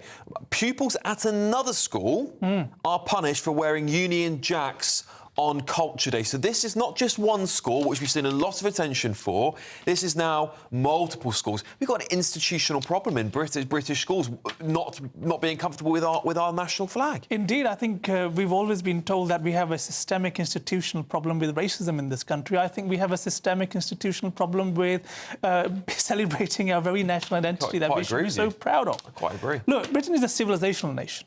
It's one of the very few countries in the world that is a civilizational nation, and that's why I think it's so important to conserve and protect and celebrate our civilizational history and inheritance. But more than that, I think if you look at it this way, first of all, what's the whole point of having a culture day when we can't, A, celebrate our own culture, but surely more than that, the Union flag should be, A, flying from every school, no matter what, every single day. And even more than that, I think it's about time that we stop celebrating these so-called refugee weeks. I had recently an issue at a local school where I've been a governor previously. They didn't want to celebrate Easter, but they wanted to celebrate Refugee Week. So many migrants coming into the country. Well, where's the integration? Yeah. Surely every single one of them should be asked, fly the flag. But we're told, Claire, that we have to give these things up often for the sake of diversity and inclusion, aren't we? We're told, actually, give up your flag. That's racist. Or give up your national anthem. Don't do these things because, actually, that's putting these poor people who've come over here and we're looking after and pay for them, it's putting them off Britain. Yeah. I mean, it's ridiculous. And for Angela Rayner, the Deputy Prime Minister, to stand up and say we have a lack of pride in our nation and we don't have enough resilience, I think this is a problem. And it was coming back to bite them, not just the Labour Party. It was coming back to bite society because as soon as we don't have a problem with integration, we have a problem with dilution. That's the problem. Everything is being diluted. Values, morals, faith, your ability to think, the ability to have free speech, all diluted, all trying to be eaten away at the precipice, right into the soul of society. And that is an inherent problem and one that's going to take an awful lot of resilience and pride to get over. Not playing the race card, not playing the DAI card. Get there on merit, get there on good, solid values. Absolutely There's no moral code in this. And we've got a trial with NHS 5 in Scotland at the moment. And if anyone wants to follow something, now that we're in the sleepy month of August, thank God for NHS 5, because they're giving us all the work we need to do in this disgusting trial of Sandy Peggy, who is fantastic. Claire, let's stay with you, shall we, and look at the Daily Star, something totally different. At the end of Stag and Hen Do's. Do you remember when you came back from yours? Of course, I could never forget. This is so lovely. Ellie's tip was 10 out of 10, no notes. No notes. That's what you want from a hen do. It was just fantastic. The best weekend, minus my wedding weekend, of course, the best weekend of my life. Just the best. All of your favourite girlfriends together having fun. Yeah. And everything what goes on tour stays on tour. But now, end of Stag and Hen Do's. Oh, I don't believe it. No, because couples are mixing it up. Couples want to have a Sten do where that's they integrate, so boring. No, that's boring. and dilute It's not defeating the the whole Stag point. and the It's Hen. dilution. It's a hybrid. This It's is always terrible. dilution. No, it's not the time for sharing. It's not. It's not. And it's not a time either to go away and be a Lothario if you're a bloke, or, you know, a floozy if you're a woman. It's actually a time to say, look, I'm marking, you know, a change in the way I'm going to be now. I will not be, you know, one of the girls anymore because I will be a wife. I won't be one of the blokes anymore because I'm going to be a husband.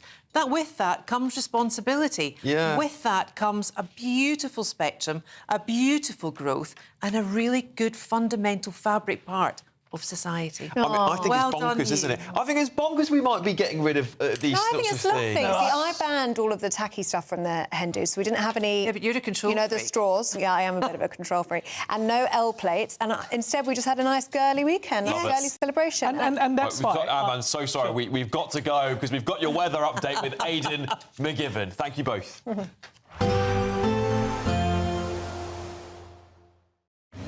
Even though we'll see a cloudy start, it'll be a bright outlook for the rest of the day. Boxed Solar, sponsors of weather on GB News. Hello, good morning. Welcome to the latest update from the Met Office for GB News. Some sunny spells today, but a lot of cloud and numerous showers once again forming up and down the country, the heaviest of which will be in the south with some slow-moving thunderstorms in places.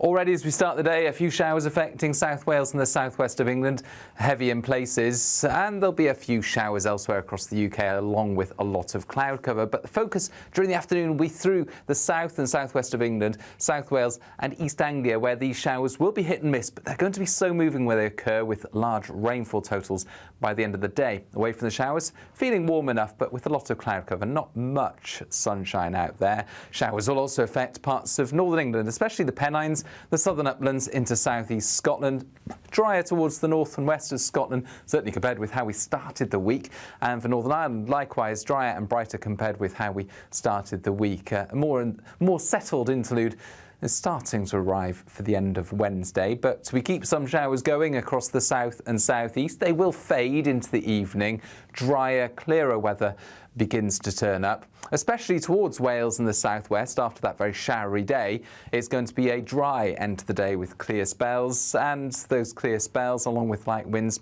will lead to a fresher feel as we begin Thursday.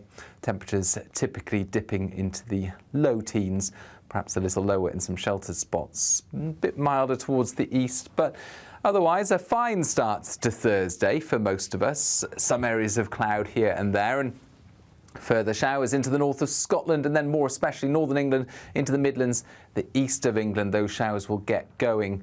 Now, these will be slow moving once more, and some particularly heavy rain could affect East Anglia. But towards the west, it's drier, sunny spells breaking through, temperatures reaching the mid-20s in places. Expect a warm front, moving from the kitchen right through to the rest of the house. Boxed Boilers, sponsors of weather on GB News.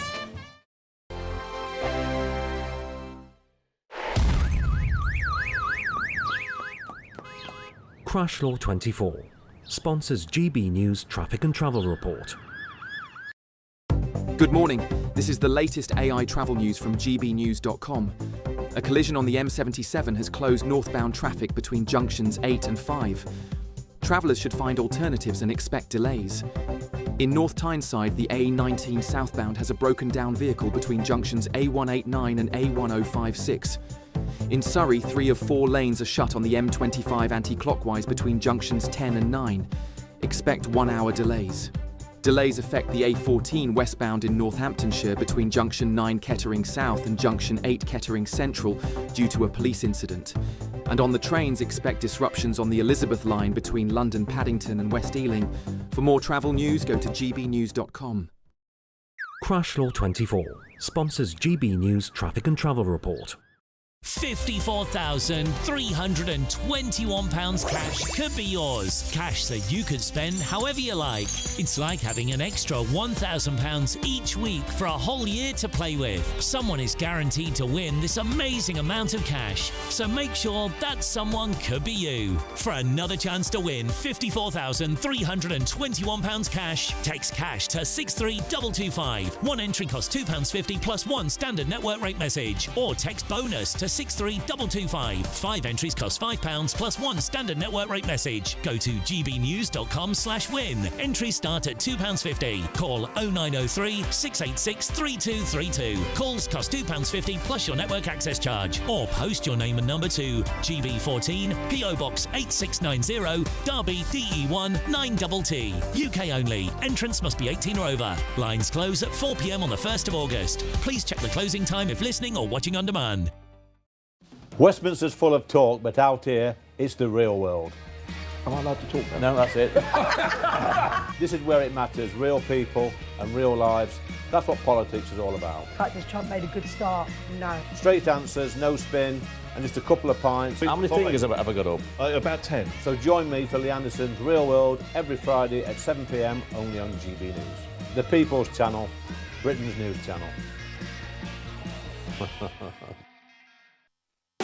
You want to know what's really going on in the corridors of power? Labour don't know what to do with you half the time, and that makes you quite lethal in the chamber. Get behind the headlines with Chopper's Political Podcast. Join me, Christopher Hope, as I sit down with the great and the good of British politics. We'll see where this ruling takes us. These are the stories shaping our nation. Chopper's Political Podcast, available now on all platforms. Listen in and stay ahead.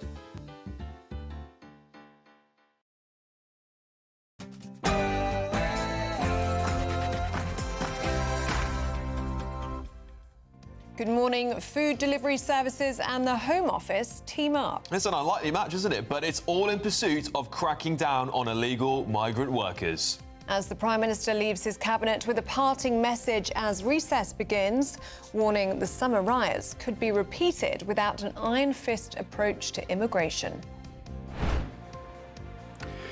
Well, this seems to be a bit of a U-turn from the Home Office, now providing with these delivery companies with the details of asylum seeker hotels. So those hotels cannot be used any longer as hubs for illegal delivery drivers.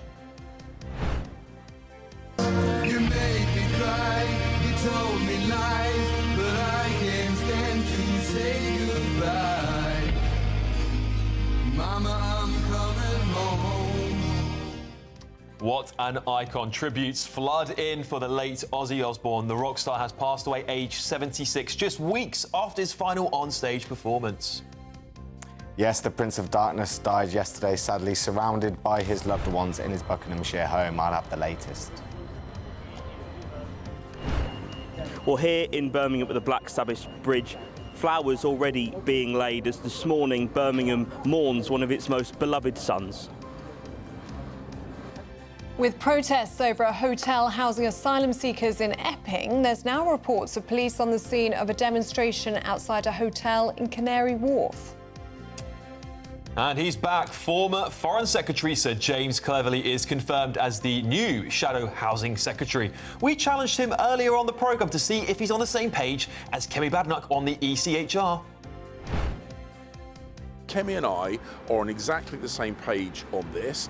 I want to make sure that when we are back in government, we can actually do what British people want us to do. Slow-moving, heavy downpours for some areas today. Other areas, very few showers indeed. Full details coming up in the forecast very soon. Good morning. It's just gone 9 o'clock. I'm Ellie Costello. And I'm Alex Armstrong, and this is GB News Breakfast.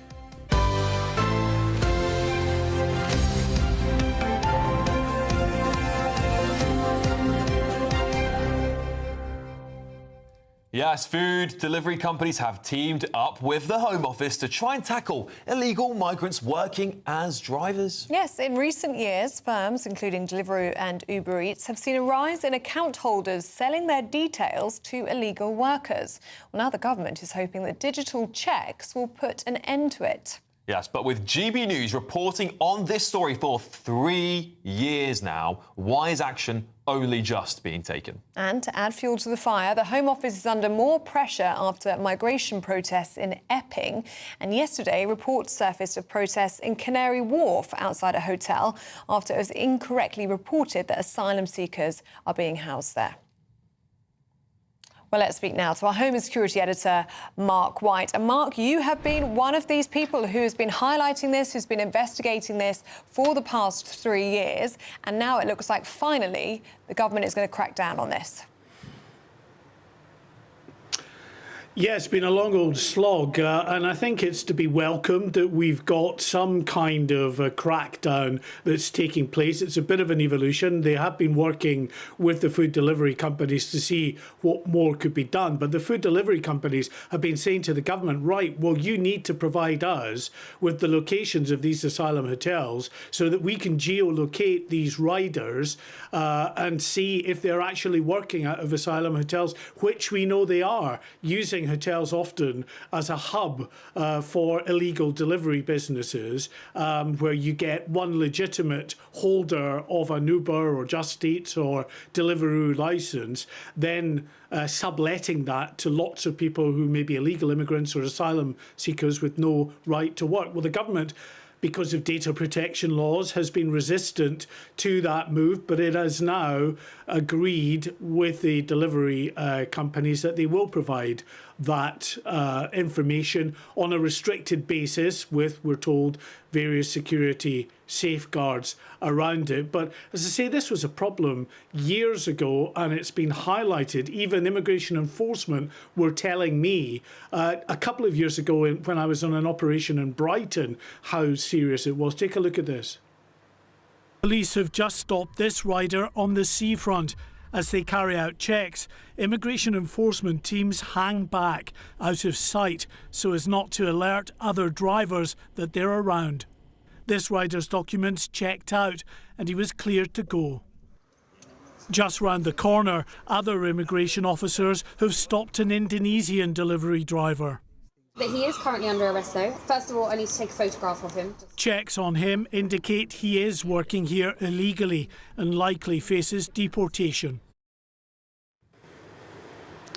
So although tougher measures, of course, have got to be welcomed, what will, I think, inevitably happen is that those who are employing illegals and asylum seekers will just find a way around it. They'll get a third address away from the asylum hotels to use. So, as always, it's the authorities trying to play catch-up every time they innovate.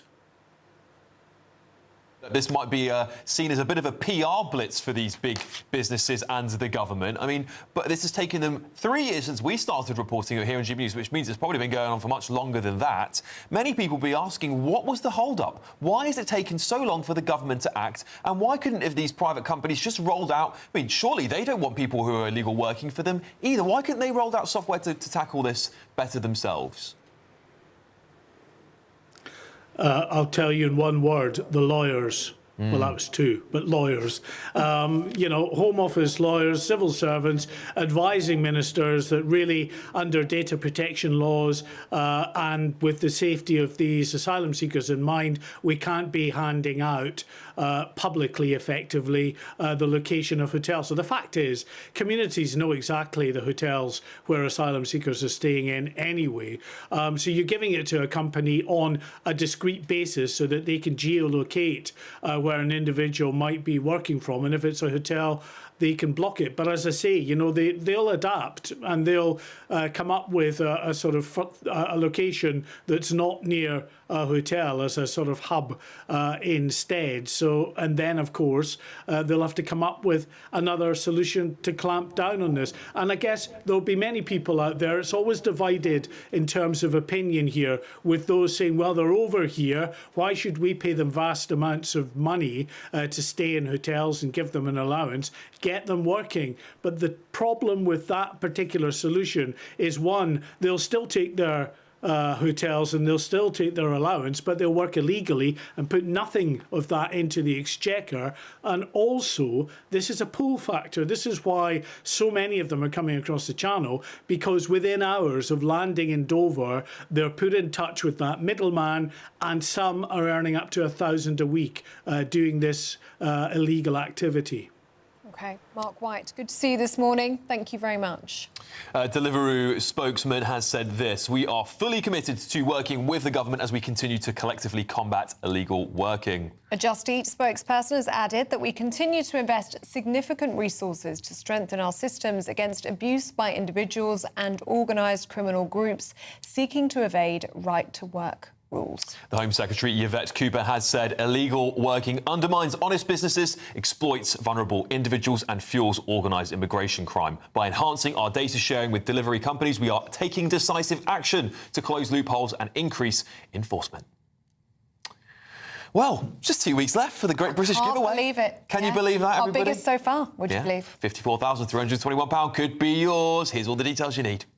£54,321 in tax-free cash really could be yours. But what's it like to be a big Great British Giveaway winner? I'm Paul from Sheffield. I was the winner of a very nice motorhome and £5,000 in cash off GB News. Yeah, he just pinged up, money in, 5,000, and I'm like, wow, I have actually won this competition. It has changed my life. It's given me stability and it's given me something to look forward to. Anybody can win. I never thought I was going to win, and I did. So thank you, GB News. Lines close on the 1st of August, so make sure you don't miss out.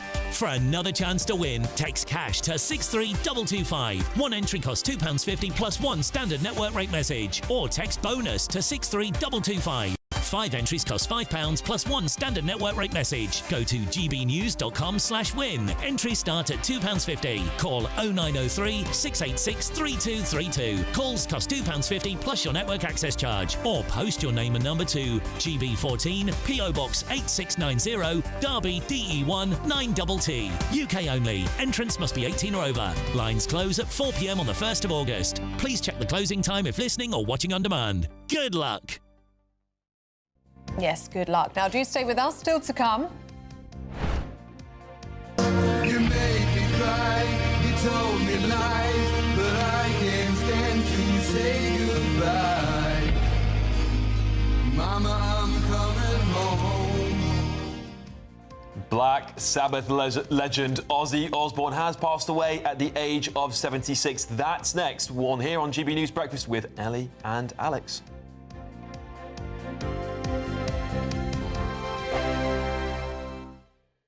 At GB News, we love to hear from you, our loyal community.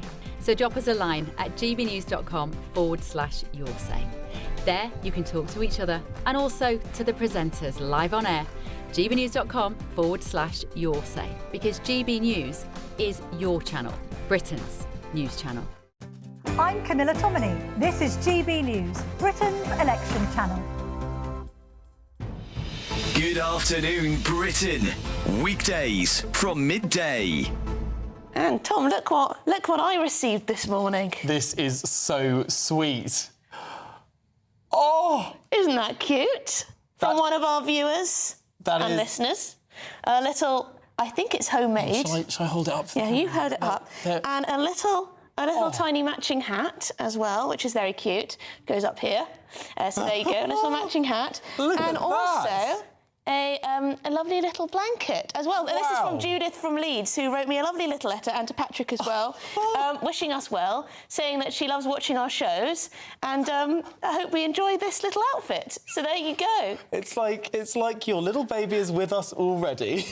So yes, Judith, I hope you're watching, because thank you very much indeed. It's really sweet of you to send that to me. It took a little while to get to us, but we've got it this morning, so that's so cute. It's incredible craftsmanship, actually. I'll make sure to take a little picture when the baby arrives. Are you sure your baby isn't going to be French? There's something French around it. It's a good thing I like France, so there you go. Oui, oui. That's very cute indeed. I just thought I'd say thank you, because it was a really nice surprise this morning. Yeah, no, it is actually really, really lovely. It does, I mean... Does it bring a tear to your eye, Tom?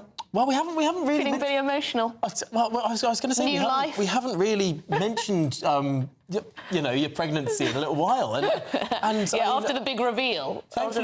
You're still with us for a few months more before your due date. I have to depart, yes. Yeah. Don't worry, you've got me for a little longer. We'll see how it goes. Marvellous See how stuff. it goes. It'll be rolling me in. before I leave this desk. It'll be a GB baby. GB News baby. GB baby.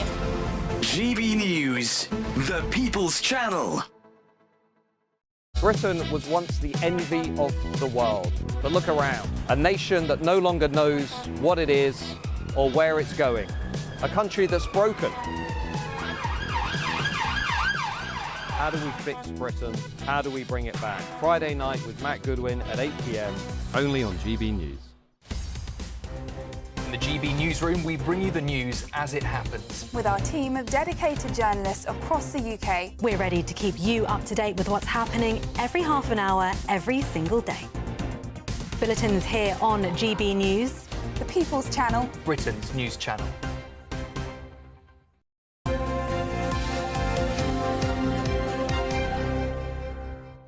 Now, very sad news that Black Sabbath frontman and self-proclaimed Prince of Darkness, Ozzy Osbourne, has died at the age of 76. In a statement yesterday, his family said he was with his family and surrounded by love. We ask everyone to respect our family privacy at this time. Well, tributes have been honouring the heavy metal star, with Sir Elton John calling him a huge trailblazer and Rod Stewart saying, "Bye-bye, Ozzy. Sleep well, my friend." Well, joining us now is GB News entertainment editor Alex Davies. Alex, death of a legend, a British icon.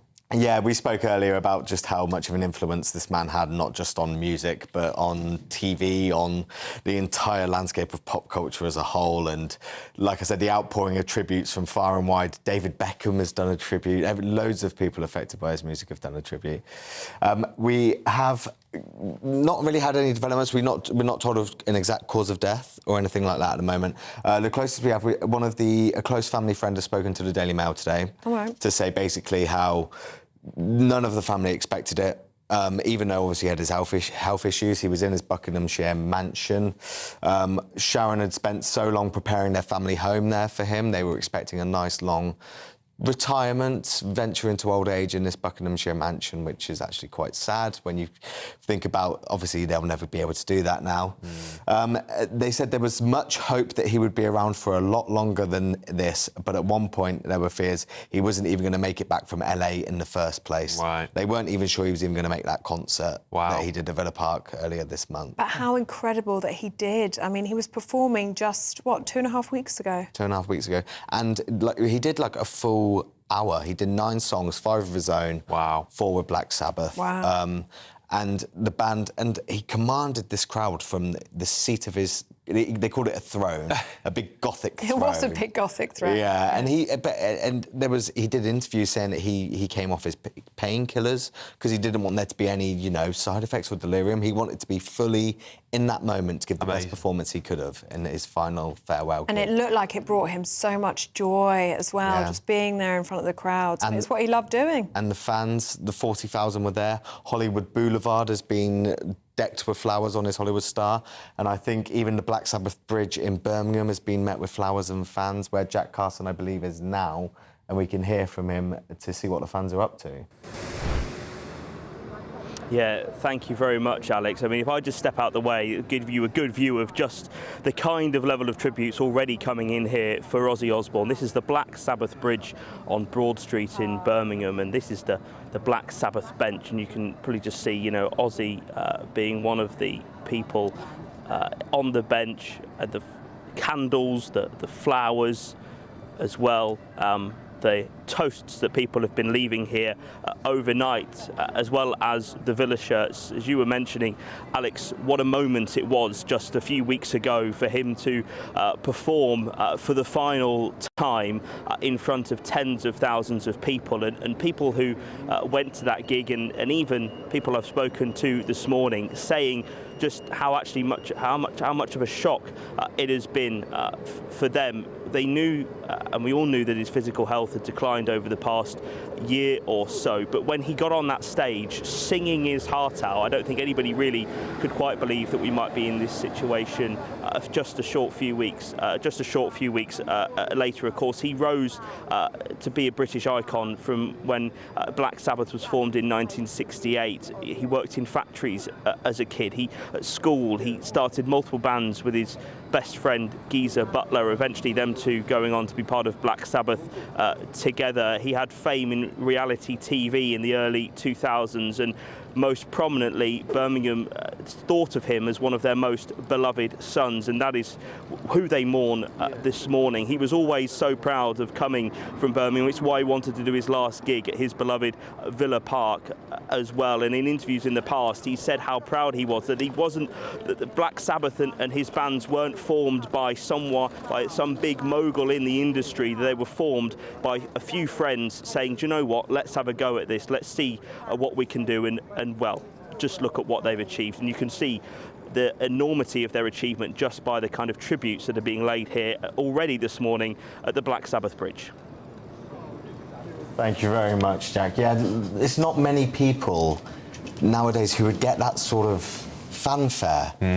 How many real icons can we think of that had such an impact, changed the landscape of music, and be met with this reception after they sadly passed? And not just here, but in America as well. I mean, he conquered all of pop. I say pop, but it was essentially pop for the time. He conquered it all. It can't be understated just how difficult it is for Brits to really break America. Look at a current example like Robbie Williams, one of our biggest stars, got a biopic But nobody in America really knows who he is. This is a man who went across the Atlantic, changed the landscape of music forever. Incredible stuff. Well, we've been speaking to fans in Birmingham this morning about Ozzy Osbourne. Let's have a little listen to what they had to say. It was just shock, really. We were at the Back to Beginning event a couple of weeks ago and we just couldn't believe that Ozzy's gone. We couldn't, it was just shock, wasn't it? He seemed really full of life when we saw him a couple of weeks ago, all things considering. So, yeah, really shocked and saddened. But at the same time, just feel really privileged to have had the opportunity to be here a couple of weeks back. Yeah, now it will just be left to Sharon and the rest of the guys. They're all in the UK. His daughter Kelly and Amy were by his side right to the end, had been for weeks on end. And we mentioned earlier, like, this was a couple who had cemented themselves as pillars in British pop culture. And this, you can't imagine Sharon without Ozzy. No. Really. Or vice versa, yeah. Vice versa. So it's obviously going to be such a sad time for that family now, coming out the other side of this. But it's been so nice to hear he was, as their statement said, surrounded by love. All of them made their way back from America to Britain to be with him for his final days. I think that's something that does strike you. I mean, even if you're just watching the reality TV show, The Osbournes, is they had so much love and laughter in their home. Yeah, well, like I mentioned earlier how I recapped the first episode earlier, and it's Jack and Kelly fighting non-stop. Here's the trailer. But it's that sibling bond. They're just... Yeah. They're so real. They're so real. I think that's what made this such a popular show and endeared it to so many fans across the globe. Yeah, I remember tuning in to watch this show when I was a young lad. It was just the best TV at the time because it wasn't like the reality TV you get today, which is a little bit corporate, a little bit sort of forced or fake. This was really what was going on in their home. It completely manufactured nowadays. This was really raw, and like I mean, you can't repeat about 80% of what was said on the show. But that, again, like I said, that is what endeared him to fans in the US, in the UK, across the globe. And this won an Emmy, by the way. Wow, I'm not surprised. It really was trailblazing. And it made Sharon famous, I believe. It really propelled her to fame, made Kelly famous. Jack Osbourne also became quite famous as a result of it. And then Sharon went on to become a superstar in the UK in her own right with the X Factor and other things too. Yeah. Like I said, she's a fully fledged celebrity in her own right nowadays. She is, yeah. And it's just so hard to imagine what life is going to look like for her without Ozzy by her I side. can only imagine how she's feeling today. I mean, very sad day. She for would have music. thought they had years and years together in Britain. It's very, very sad. It is. But look, he was with his family, surrounded by love. That's what the family statement said. And he performed just 2 weeks ago. Yeah. Doing what he loved. Doing what he loved. So made his way through all those health battles, and he got to go out in style doing that farewell gig. So any rock star would be happy with that. yeah, well said, Alex. Good to see you. Thank you very much. All right, Britain's newsroom is coming up at 9:30. Ben, Leo and Dawn Newsom are here to tell us about what's coming up today, guys. We have got a brilliant show, haven't we? Yes, good morning indeed. We are going live to Epping to hear from the police there about what the hell is going on. And Quite why... big questions there, aren't Well, yeah, just a few. Why? The main one being why they are escorting protesters, the anti-racist protesters, or rent a mob, some would say, to the hotel where the migrants are. Why are they doing that? That's not their job as far as I'm concerned. Yeah, there's a big protest there on Sunday, by the way, with anti-racism protesters. Hopefully I'll be down there seeing what's going on. On Friday, though, President Trump is coming to the UK, to Scotland, of course, to Aberdeen and to Turnberry to open his new golf course in Aberdeen. We'll be looking ahead to that. Some MPs and peers suggesting Trump, despite pumping millions into the Scottish economy, providing hundreds of jobs, shouldn't be coming to the UK because it's costing the police a little bit of money to protect. So, and we're also obviously continuing celebrating the life of Ozzy Osbourne. And you can forget the bats, you can forget snorting ants. We've got the exclusive on what Ozzy was doing with the Wombles. Oh. Don't want to miss it. Love to hear that. Don't want to miss it. The Donald Trump stuff really bothers me because we rolled out the red carpet for Emmanuel Macron, who's really been like our biggest adversary. And, you know, now we've got the president of the leader of the free world coming here and we can't even do him a favour and at least, you know, be nice to the bloke. But this weekend isn't even in a presidential capacity. I know, it's as a businessman who owns multiple businesses in Scotland. And as I said, he employs people, he supports many people's lives, he puts bread on the table for all these people. He's pumping millions into the economy, and yet Scottish politicians members like Swinney, the SNP, Lord George Faulks, who I spoke to on my show at the weekend, say he shouldn't be coming. Crazy. So is that a way to treat an entrepreneur, a businessman? Absolutely not. Absolutely not. Let alone a president of the United States. But there we go. Anything else you've got coming up, you two? Yes, well, Angela Rayner, her comments about the risk of riots were particularly, I mean, they were... Well, it's the interesting thing is now you've got... They need to acknowledge it. Yes, absolutely. You've got the riot with Nigel Farage, societal breakdown, and now Angela Rayner yesterday saying, you know, we need to do something about... There is a situation here we need to look at. Yeah. Is anyone listening, though? Yeah, big 2.5 hours coming up. First, though, let's take a look at your weather. I'm actually pleased it's quite rainy. It's a bit cosy, so I'll get a cup Don't of tea. say that. We need the sun back.